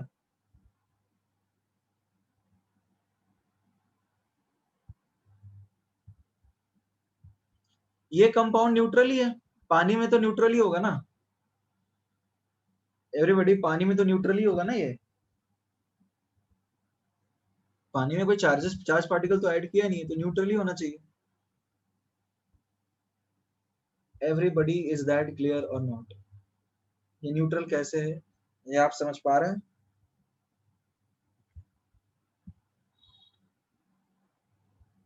Okay, then please write it down. इसका मैकेनिज्म देखो, इसका मैकेनिज्म तो वही समझाया। तो मान लो पानी में ये जब बन गया, ठीक है, फिर न्यूक्लियोफिलिक सब्स्टिट्यूशन हो जाएगा ना। अरे एवरीबॉडी, न्यूक्लियोफिलिक सब्स्टिट्यूशन हो जाएगा। This will be the ligand now, OH minus, और यहाँ पे CH2O OO माइनस। अरे ये बेहतर लिगेंड होगा ना, अरे ये बेहतर लिगेंड है ना। एवरीबॉडी प्लीज रिस्पॉन्ड, ये बेहतर लिगेंड है। और ये ऑब्वियसली ये थोड़ा OH माइनस से बेहतर लिगेंड है, क्योंकि चलेशन कर रहा है, तो ज्यादा स्टेबल प्रोडक्ट बनेगा, तो न्यूक्लियोफिलिक सब्स्टिट्यूशन हो जाएगा, OH minus will be replaced by this ligand. और तुम सिस डायल का कंसंट्रेशन डालते जाओगे तो SN2 फास्ट होता जाएगा। Is that clear? यही मैकेनिज्म है। देखो मैकेनिज्म हाइड्रोलिसिस का तो हमने पढ़ा ही है ना, मोस्टली SN1 SN2 ही होता है, मोस्टली SN2 ही होता है, SN1 भी नहीं होता ज्यादा। सिस डायल जितना ज्यादा डालोगे एसिडिक कैरेक्टर उतना ज्यादा बढ़ता जाएगा। ना ही सिर्फ सिस डायल, और भी कोई ऐसा एलिमेंट तुम डाल दोगे ना जो कि ज्यादा स्टेबल बनाएगा प्रोडक्ट, तो वो उसके केस में ज्यादा एसिडिक कैरेक्टर शो करता है। इनहांस कैसे किया? अच्छा एक बात बताता हूँ, मैं समझाता हूँ तुम्हें इस चीज में। ये लिख लिया तुम लोगों ने? एवरीबॉडी रिटन और नॉट? ओके, सपोज तुमने लिखा A to B, हाँ इट रिप्लेसेस OH माइनस, ठीक है ना। मैं समझाता हूँ, रुक जाओ। A to B एक रिएक्शन है, इसका इक्विलिब्रियम कांस्टेंट K1 है 100। दूसरा A to C रिएक्शन है, इसका इक्विलिब्रियम है 10 की पावर 9। तो अब ये पता हो कि यदि K इज ग्रेटर देन 1, इसका मतलब B/A इज ग्रेटर देन 1, इसका मतलब B इज ग्रेटर देन 1, यानी B is greater than A at a given temperature. एक गिवन टेम्परेचर पे हम बोल सकते हैं कि B is more stable than A. Is that clear? B ज्यादा स्टेबल है A से, इसीलिए equilibrium constant greater than A है। Is that clear? तो इक्विलिब्रियम कांस्टेंट एक रिलेटिव स्टेबिलिटी बताता है रिएक्टेंट और प्रोडक्ट की। ऐसा बोले तो समझ में आएगा क्या? तो अब मान लो यदि K2 जैसे ये ग्रेटर देन 100 है, तो ऐसा लिख लेता हूं मैं, ये 100 टाइम्स है। अब फिर लिखूंगा दूसरे केस में, तो C इज 10 की पावर 9 टाइम्स है, तो C is more stable then B, ऐसा मैं बोल सकता हूँ क्या? तो इक्विलिब्रियम कांस्टेंट बढ़ जाएगा ना, स्टेबिलिटी प्रोडक्ट का बढ़ेगा, तो ये समझ में आ रहा है तुम्हें? तो जब स्टेबिलिटी प्रोडक्ट का बढ़ेगा तो ऑब्वियसली एसिडिक कैरेक्टर भी बढ़ेगा। एसिड वो अच्छा होता है जिसका कॉन्जुगेट बेस पानी में स्टेबल हो और कुछ ना करे, एक्सपेक्टेटर आयन की तरह चिल मार के बैठ जाए, यही ना, या फिर उछल कूद करता रहे, वो ज्यादा स्टेबल है।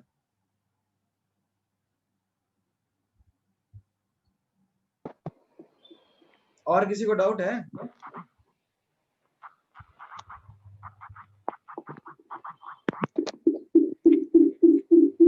स्पेक्टेटर वाला बेहतर एसिड होगा obviously, so that is what. If you want to write you can write, if you don't want to write no need to write. ये तो मैंने समझाने के लिए बताया।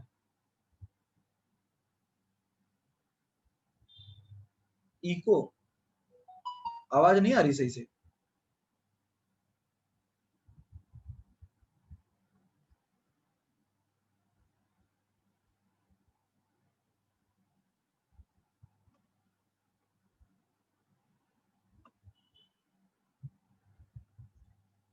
Return,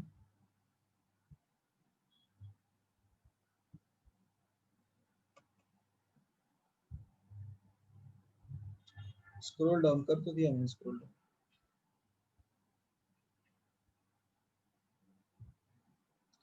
Okay, can we move now?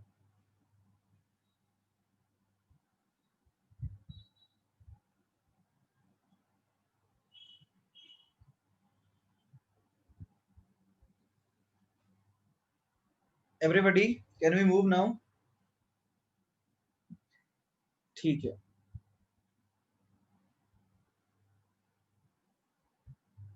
Okay, अभी एक छोटा सा काम हमें करना है कि पॉलीमेरिक एसिड्स ऑफ H3BO3।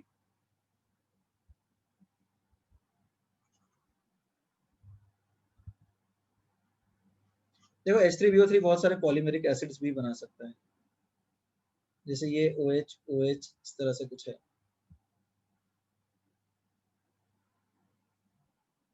ये H और ये OH गर्म करोगे पानी निकलेगा, तुम्हें ये मिला। This is H4B2O5। This is pyroboric acid. तो ऐसा पूछा जा सकता है ना कि इनमें से कौन से बोरिक एसिड के डेरिवेटिव्स हैं। ठीक है, याद है हमने पढ़ा था ना Na2B4O5, तो उसमें तो NO2B4O तो मेटा था, यहाँ ये पायरो है। तो ये भी बन जाएगा क्या, sodium pyroborate. This will be sodium पायरोबोरेट।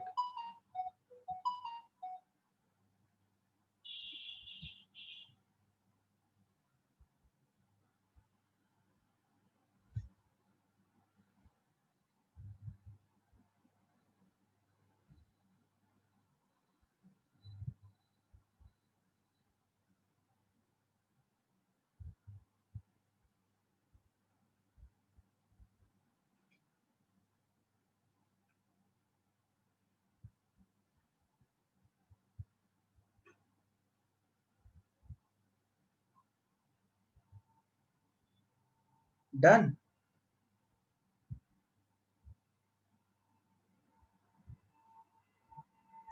Sodium pyroborate का क्या बताया, सोडियम पायरोबोरेट डाइमर है, यही बताया।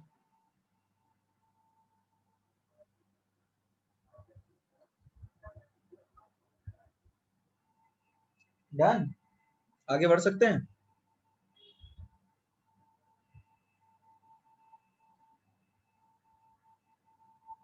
ओके, और भी हो सकता है क्या।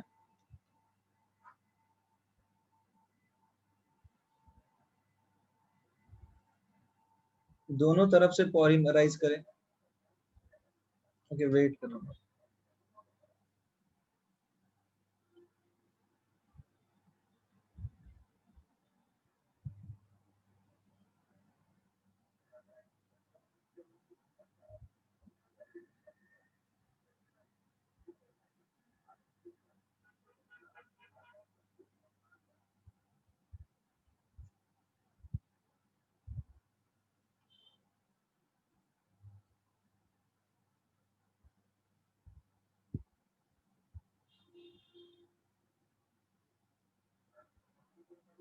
फाइन, तो बताओ इसमें क्या बनेगा।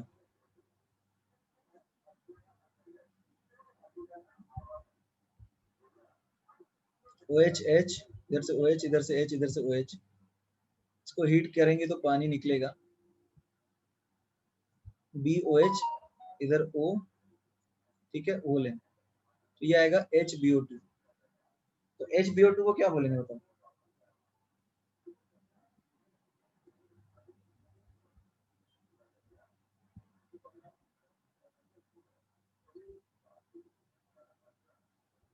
एवरीबॉडी, HBO2 को क्या बोलेंगे बताओ। Everybody, what will be HBO2 known as, इसको क्या बोलेंगे, इसको बोलेंगे मेटाबोरिक एसिड। ये सबको समझ में आ रहा है कि why will we call it metaboric acid? Because it is a polymer, no other reason. The reason is a simple one, it is a polymer, right?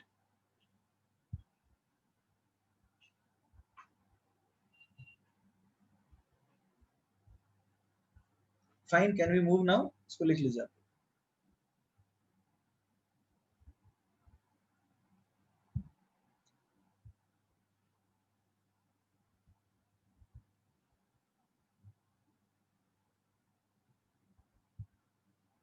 Why do we call pyro? Pyro is for dimer and meta is for polymer.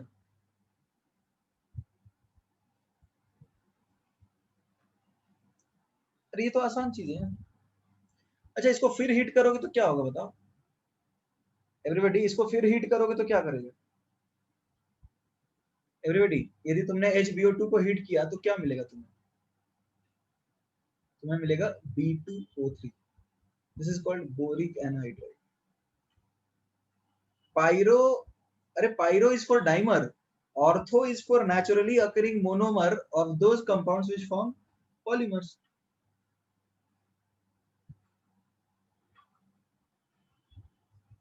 अरे ortho और pyro अभी तक clear नहीं हुआ है तुम लोग को?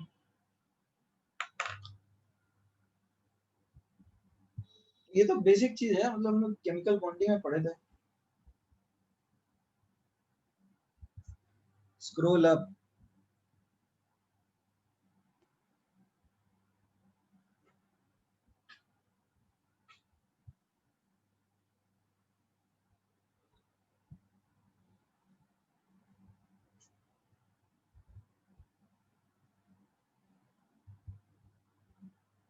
Can I move down now? ठीक। तो देखो ऑर्थोबोरिक एसिड के बारे में यही होगी, जो इसमें जो सबसे इंपॉर्टेंट सवाल ये है कि इसका एसिडिक कैरेक्टर क्यों बढ़ता है, क्या करने से? कोई कंपाउंड जैसे डालने की बात कर लेंगे इस तरह की, जैसे सिस डायो, तो उसका एसिडिक कैरेक्टर क्यों बढ़ता है? Write it down.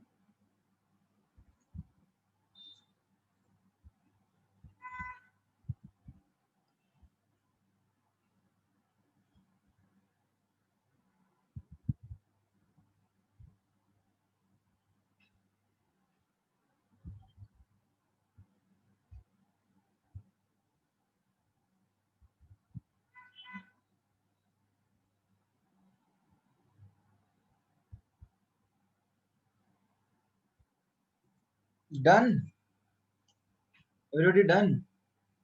Okay, okay fine. तो अभी हम आगे बात कर लेते हैं। सी, तो अब तो बात हो गई। अब इसमें सबसे इंपॉर्टेंट कंपाउंड जो हमें पढ़ना है, एक्चुअली में जो सबसे इंपॉर्टेंट कंपाउंड हमें पढ़ना है वो है डाइबोरेन। पायरेट वाला, पायरोबोरेट वाला, ये देखो पायरोबोरेट।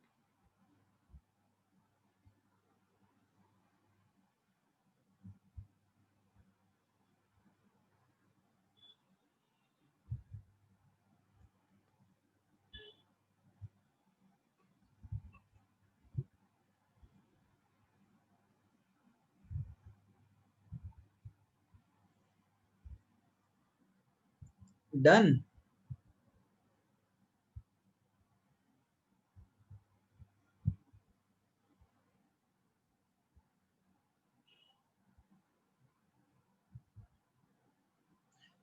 Okay, now let us talk about diborane. देखो डाइबोरेन क्या है? डाइबोरेन आप लोग जानते हो, डाइबोरेन एक इंपॉर्टेंट कंपाउंड है। ठीक है, डाइबोरेन का स्ट्रक्चर वगैरह सबको पता है, नहीं पता? एवरीबॉडी, सब लोग जानते हैं ना डाइबोरेन क्या होता है? ये है फेमस बनाना बॉन्ड, जो आपको शायद याद होगा, हमने पढ़ा था।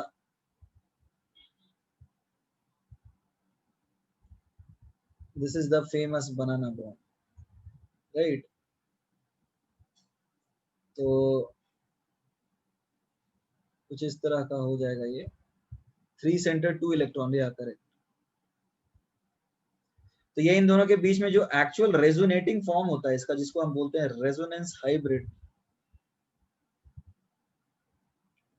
वो कुछ इस तरह का होता है।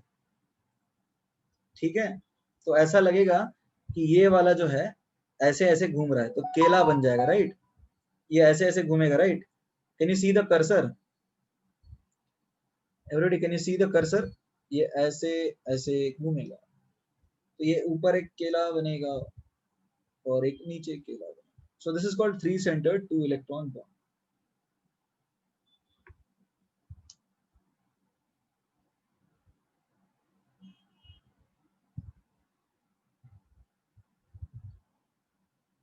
Okay fine. अच्छा, ये एंगल्स तुम्हें पता है ना? ये वाली 120 और ये वाली 97 डिग्री। बॉन्ड लेंथ वगैरह सब तुम इससे कंपेयर कर सकते हो, बेंट्स रूल से। Is that clear everybody?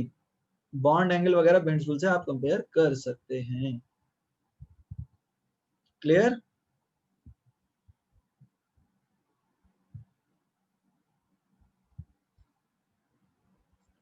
Everybody please respond in the chat box. Clear?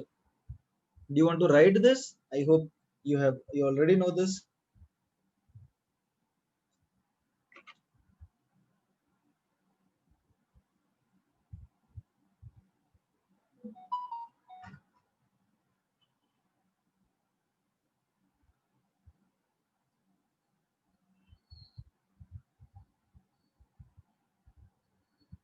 Done?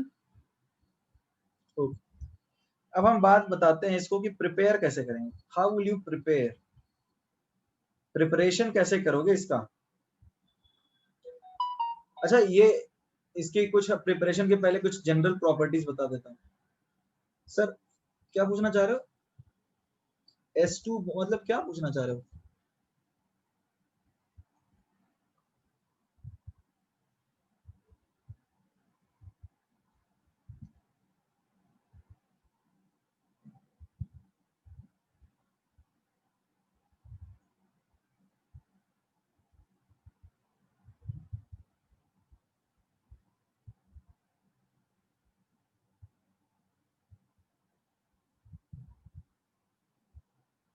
General properties की बात कर लेते हैं. देखो, जनरल प्रॉपर्टीज डाइबोरिन गैस होता है पहले तो, colourless and highly toxic gas. Highly toxic समझ में आ रहा है? टॉक्सिक क्यों होगा? क्योंकि बहुत अनस्टेबल होता है ना. एवरीबॉडी, यदि तुम इसको इनहेल कर लेते हो तो टपकने के काफी चांसेस बनेंगे.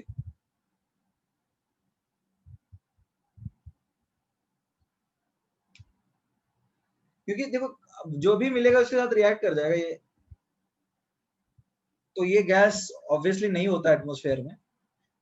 और ये हाईली टॉक्सिक है because of its high instability बोल सकते हो या फिर हाई एनर्जी बोल सकते हो. Written everyone?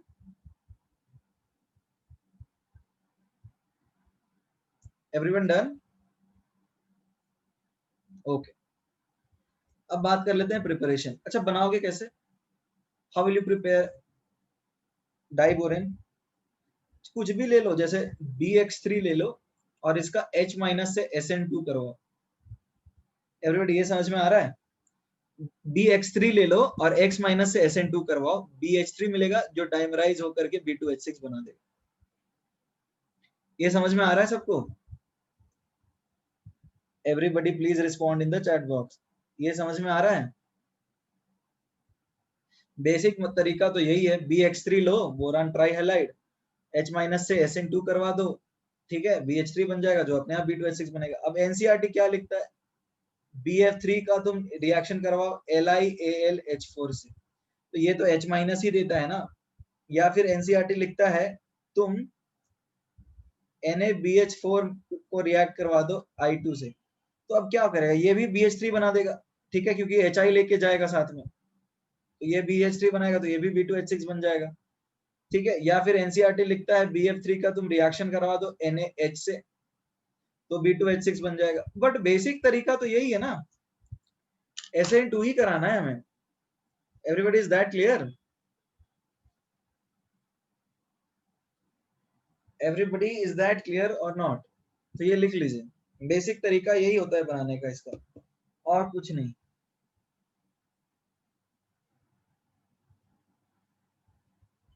NaBH4, NaBH4 में क्या होगा?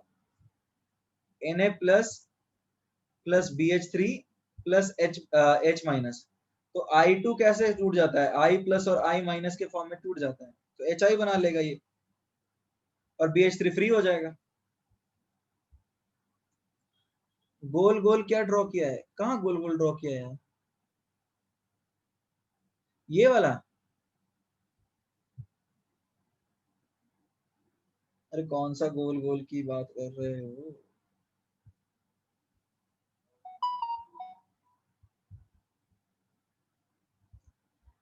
BX3 के पहले? अरे नहीं, वो मैंने ऐसे ही काट दिया, वो पॉइंट लिखा था. अरे ये यार कुछ लिखा नहीं है मैंने, मतलब ऐसे पॉइंट लिखा था मैंने, उसको काट दिया, मतलब पॉइंट सही से नहीं लिख बना. वो कोई दिक्कत है?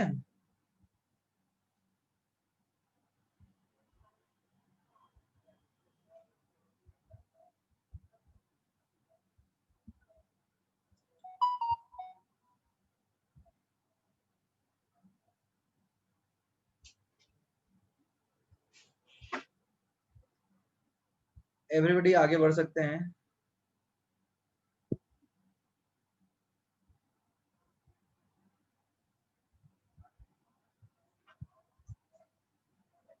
Okay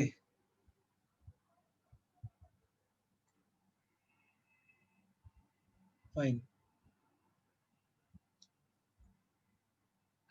fine. अच्छा कुछ चीजें बोरेट्स के केस में आपको, अच्छा आपकी बुकलेट मिल गई है ना, एक बोरेट टेस्ट, एक टेस्ट होता है बोरेट रेडिकल का, वो लिखवा दो या फिर छोड़ दो, उतना इंपॉर्टेंट नहीं होता है, तुम लोग जैसा बोलो। एक बोरेट्स का एक चीज छूट गया, मुझे याद आ रहा है, एक होता है टेस्ट फॉर बोरेट रेडिकल, वो लिखवा दूं? ये अलग से कहीं लिख लेना, क्योंकि ये पार्ट रह गया है, एनसीईआरटी में नहीं है ये test for borate radical, but कई कई जगह पे आ जाता है ये। बोरेट रेडिकल जो है दैट इज BO3 3 BO3 3 तो H3BO3 को तुम जब ट्रीट करोगे ना इथाइल अल्कोहल के साथ, C2H5OH के साथ, तो ये जलने लग जाता है। क्यों, रीजन क्या है? ये बन जाता है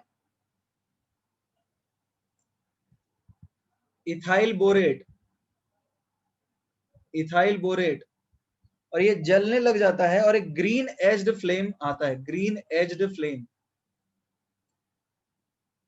ग्रीन कलर का फ्लेम आता है। ये तो ये हो जाता है, यदि ग्रीन कलर का फ्लेम जो है ना, ये बताता है कि बोरेट ही था इसका। ये लिखो, I will show you a photo.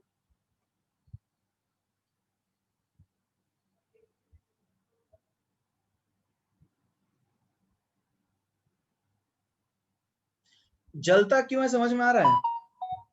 Actually इसका बॉइलिंग पॉइंट बहुत कम है।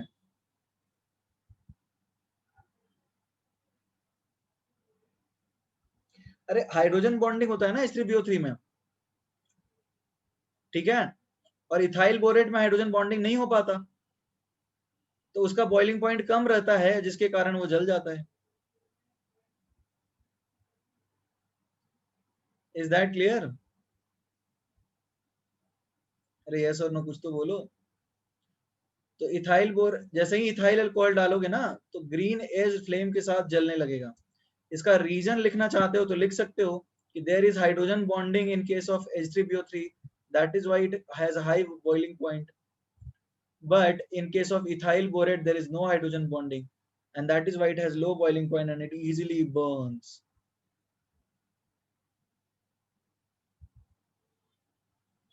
तो लिख लो, I will dictate, just write it down, write down, there there is no hydrogen bonding,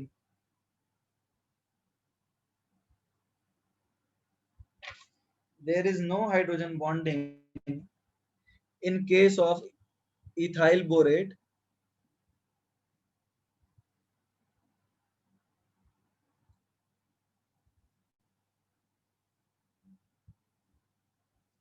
written, there is no hydrogen bonding in case of ethyl borate, नहीं लिखा?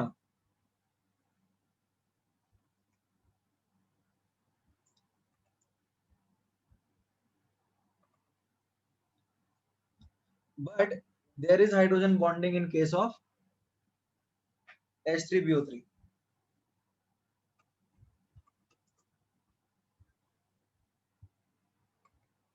लिखा?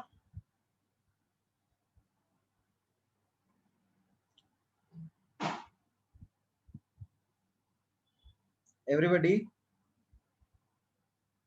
written? So that is why the boiling point, that is why the boiling point of ethyl borate is high. Can you see the image now? ये दिख रहा है तुम्हें? अरे ये दिख रहा है, मैं दिखा रहा हूँ, this is how it Burns, ऐसा जलता है, एकदम माहौल बन जाता है। करो एक्सपेरिमेंट, मजा आएगा।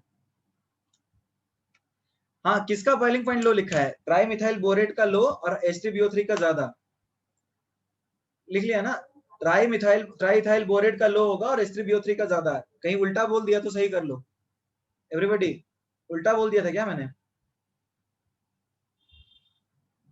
इथाइल बोरेट का कम होगा और H3BO3 का ज्यादा होगा, चेक सही कर लेना यदि उल्टा बोल दिया तो this is how it Burns.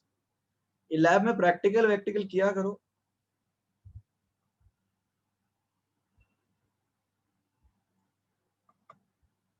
ठीक है, there is no hydrogen bonding in case of H3BO3, sorry, triethyl borate, but there is hydrogen bonding in case of H3BO3, and that is why triethyl borate burns easily, and it has low melting point, right?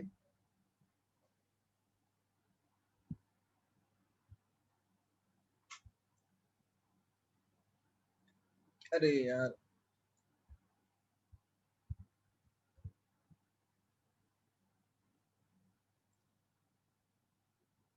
there is H bonding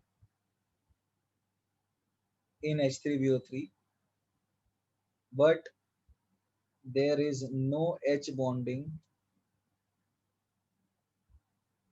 in this compound. So the boiling point, नहीं room temperature पे नहीं, थोड़ा सा high temperature पे, exact boiling point तुम्हें देखना है Google कर लो, मुझे एग्जैक्ट याद नहीं है।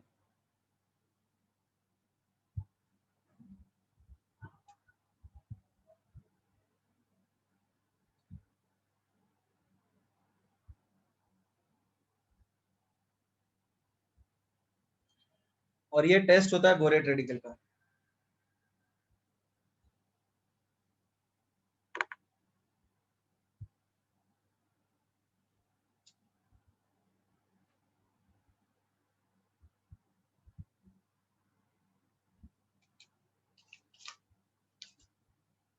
Written everyone?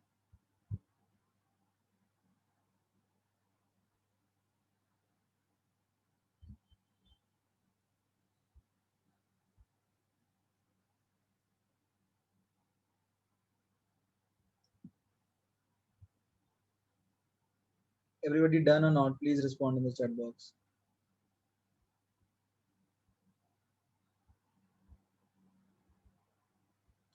क्वेश्चंस कराऊं? अरे पहले एक खत्म तो हो जाने दो। अरे एक ब्लॉक तो खत्म होने दो, उसके बाद क्वेश्चंस कराऊंगा मैं। टेंशन क्यों ले रहे हो?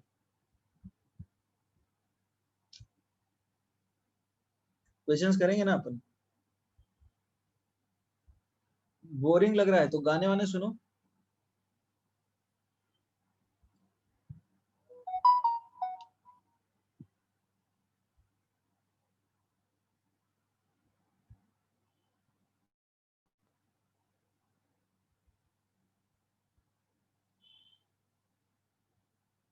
एक एलिमेंट के इतने सारे कंपाउंड्स, हाँ। अरे देखो बेसिकली हाँ देखते हैं।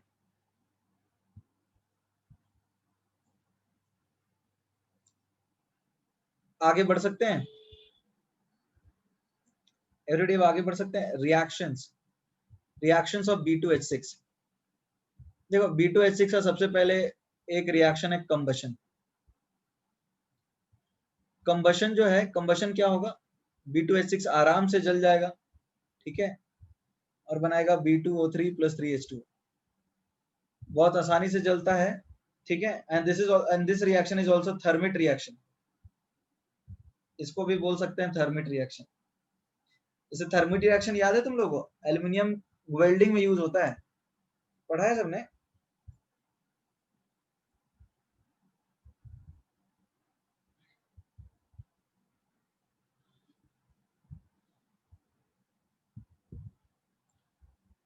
ओके तो ये लिख लो, राइट इट डाउन।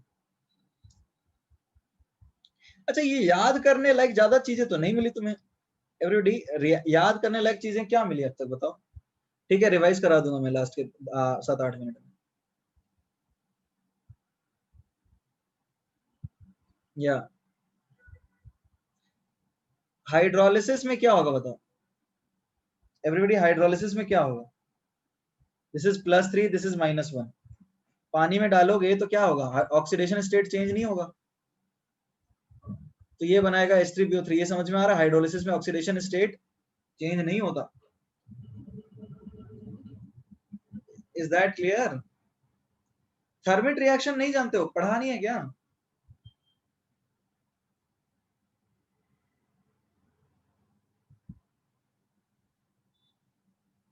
अरे थर्मिट रिएक्शन जैसे एल्यूमिनियम को यूज करोगे किसी के एज ए रिड्यूसिंग एजेंट और MgO, तो ये Al2O3 प्लस Mg बनेगा। Mg तो ज्यादा रिएक्टिव हो गया, सपोज तुमने यूज किया FeO, तो ये मिलेगा Al2O3 प्लस Fe। तो ये रिएक्शन इतना ज्यादा एक्सोथर्मिक होता है, ये मेटल जो है ना वो बोल्टन स्टेट में मिलता है। और इसको यूज करते हैं कहाँ पे? इसको यूज करते हैं वेल्डिंग के लिए, रेलवे ट्रैक्स जोड़ने के लिए यूज करते हैं।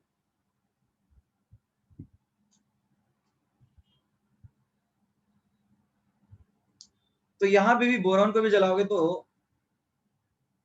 ज्यादा हीट प्रोड्यूस होगा। Is that clear?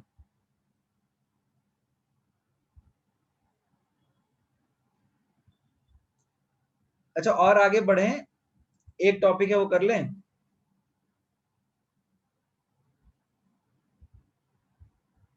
या रिवाइज करें?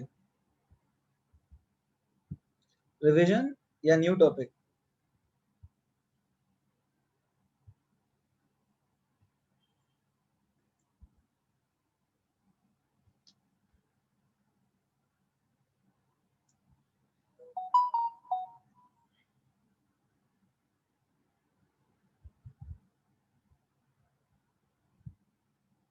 डन। तो शुड वी रिवाइज नाउ या फिर शुड वी मूव अहेड? क्या बोलते हो? अच्छा, तुम लोग को पुराना मिला है मॉड्यूल पी ब्लॉक का या नया वाला मिला है? तुम लोग को पी ब्लॉक का पुराना मॉड्यूल मिला है या नया वाला? Actually I have the old version of P block. तो मैं पुराने वाले से होमवर्क दूं क्या, चलेगा? हाँ, मतलब किसी ने मुझे मांगा तो I also give you the old one. ये मेरे पास एक्चुअली नया वाला है नहीं, तो मैं पुराने वाले दे दूं, चलेगा क्या?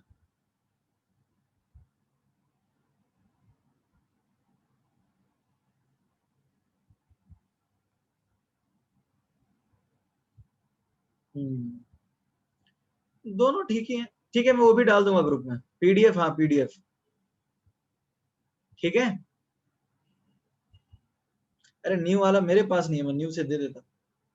ठीक है। अच्छा, आगे अब रिवाइज कर लें। अब ओल्ड न्यू की कहानी, अब फिर तो सब अलग अलग ओपिनियन देते हैं। मैं पुराना वाला भी डाल दूंगा ग्रुप में, टेंशन मत लो।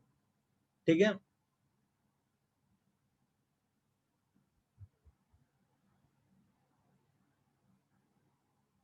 न्यू का नहीं, पुराना वाला जो है मेरे पास।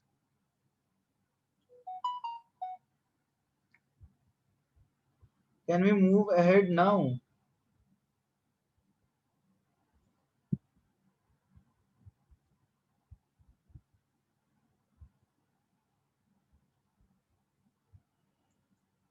Everybody please respond in the chat box, can we move ahead now?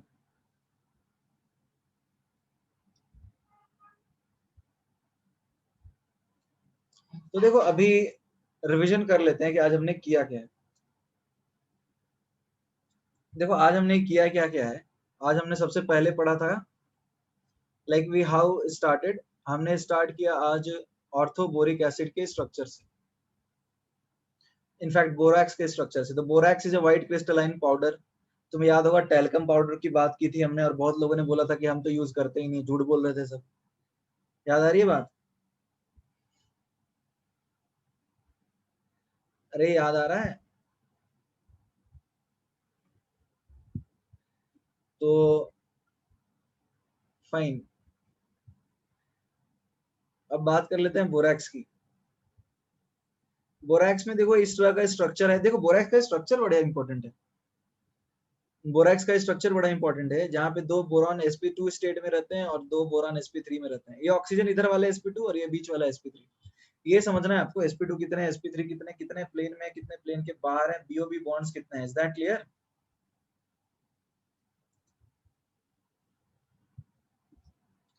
Okay.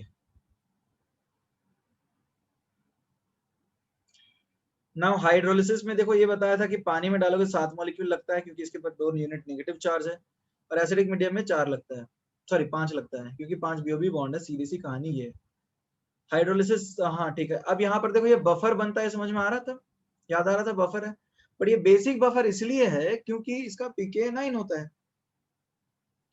Everybody is that clear? Basic buffer इसलिए है क्योंकि इसका पीके 9 होता है, इतना ही है, इससे ज्यादा और कुछ नहीं है। बाकी acidic radical borax bead test क्या होता है?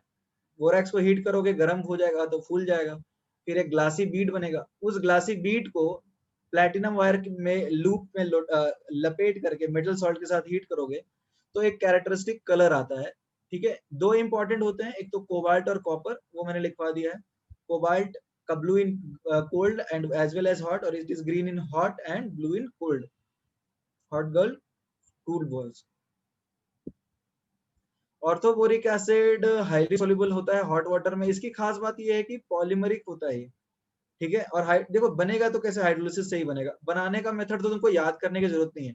अच्छा एक चीज देखो, रिएक्शंस तुम्हें याद करनी पड़ रही हैं क्या? Do you need to memorise the reactions? Everybody, तुम्हें रिएक्शंस मेमोराइज करने की जरूरत पड़ रही है? जरा देखो, नहीं।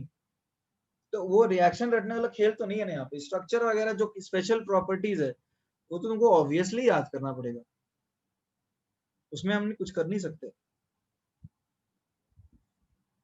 ठीक है। अब देखो ये प्लेनर होता है क्योंकि sp2 होगा, ऑक्सीजन भी और बोरॉन में भी, ठीक है। हाँ वो ऑर्गेनिक में भी होता है। तो अब ये क्या करता है, एक साइक्लिक पॉलीमर की तरह रहता है because of intermolecular hydrogen bonding, ठीक है ना। जितना ज्यादा टेम्परेचर होगा साइज उतनी कम होगी साइकिल की, ठीक है। ये मोनोबेसिक लुईस एसिड है क्योंकि ये OH माइनस खाली ऑर्बिटल में जा करके sp3 में कन्वर्ट हो सकता है, राइट। बाकी यदि कुछ इस तरह का कंपाउंड या फिर कोई ऐसा कंपाउंड जो कि 5 मेंबर का स्टेबल एक रिंग बना दे, कोई ऐसा कंपाउंड जो 5 मेंबर का एक स्टेबल रिंग बना दे, तो उस केस में ये 5 मेंबर का रिंग बना लेगा और वो ज्यादा एसिडिक हो जाएगा। ये सबको समझ में आ गया था कि ज्यादा एसिडिक क्यों होगा, ठीक है। क्वेश्चंस इसी के ऊपर आएंगे, ठीक है। अब बात कर लेते हैं पॉलीमरिक। तो ये देखो पॉलीमर कौन कौन से बनेंगे, ये तो हमने केमिकल बॉन्डिंग में पढ़ा था। Is that clear everybody? कौन कौन से पॉलीमर बनेंगे तो केमिकल बॉन्डिंग में है। बाकी डाइबोरेन का स्ट्रक्चर,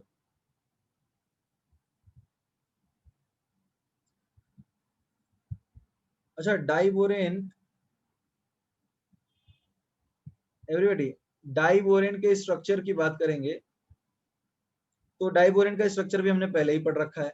प्रिपरेशन, प्रिपरेशन भी तुमको याद करने की जरूरत नहीं है। X3 को रिप्लेस करते हैं H माइनस के साथ, तो ये रिएक्शन भी तो जनरली हो गया ना, ये भी तुमको याद करने की जरूरत नहीं है। हाँ अब ये टेस्ट हो गया तो तुम फंक्शनल ग्रुप के टेस्ट जैसे पढ़ते हो ऑर्गेनिक में, यहाँ पे भी टेस्ट पढ़ने पड़ेंगे तुम्हें। जैसे बोरैक्स बीट टेस्ट हो गया, जैसे ऑर्गेनिक कंपाउंड में कोई फंक्शनल ग्रुप है, जैसे फंक्शनल ग्रुप समझते हो ना, किसी इंसान की जैसे विशेष कुछ अजीब व गरीब या फिर ऐसी विशेषताएं होती हैं जो कि एक पर्टिकुलर इंसान ही देता है, तो उसको बोलते हैं टेस्ट। Is that clear? अरे हाँ है ना, कुछ तो बोलो। कोई ऐसी विशेषता जो कि सिर्फ उसी पर्टिकुलर प्राणी के साथ होती है, and that is used as a functional group test. Is that clear? तो वो टेस्ट भी याद रखने पड़ते हैं।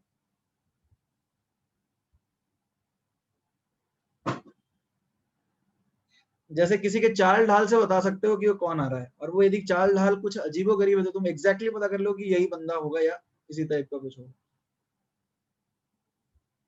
सो लाइकवाइज यहाँ पे भी टेस्ट पर्टिकुलर कंपाउंड के भी होते हैं और उनको भी याद रखने पड़ते हैं।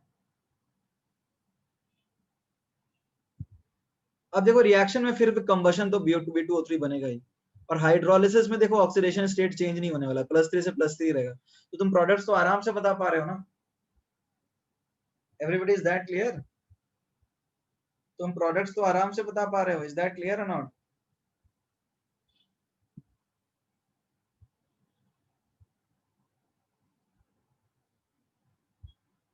तो आज के क्लास में कोई डाउट है? मैं पुरानी बुकलेट और उसके सॉल्यूशंस ग्रुप में डाल देता हूँ, चलेगा?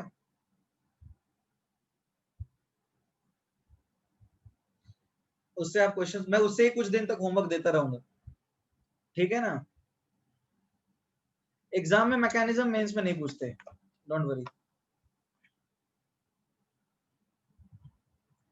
मैं कुछ दिन उससे ही डालूंगा। मेरे पास नए मॉड्यूल के सोल्यूशन है, बट नया मॉड्यूल नहीं है, सोल्यूशन के पीडीएफ है सिर्फ।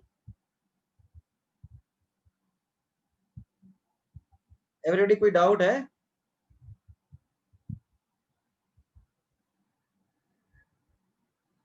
ठीक है, नया मॉड्यूल का सोल्यूशन, पुराना मॉड्यूल और पुराने मॉड्यूल का सोल्यूशन मैं तीनों डाल देता हूँ ग्रुप में, ठीक है everybody? Fine, then goodbye, will meet in the next class.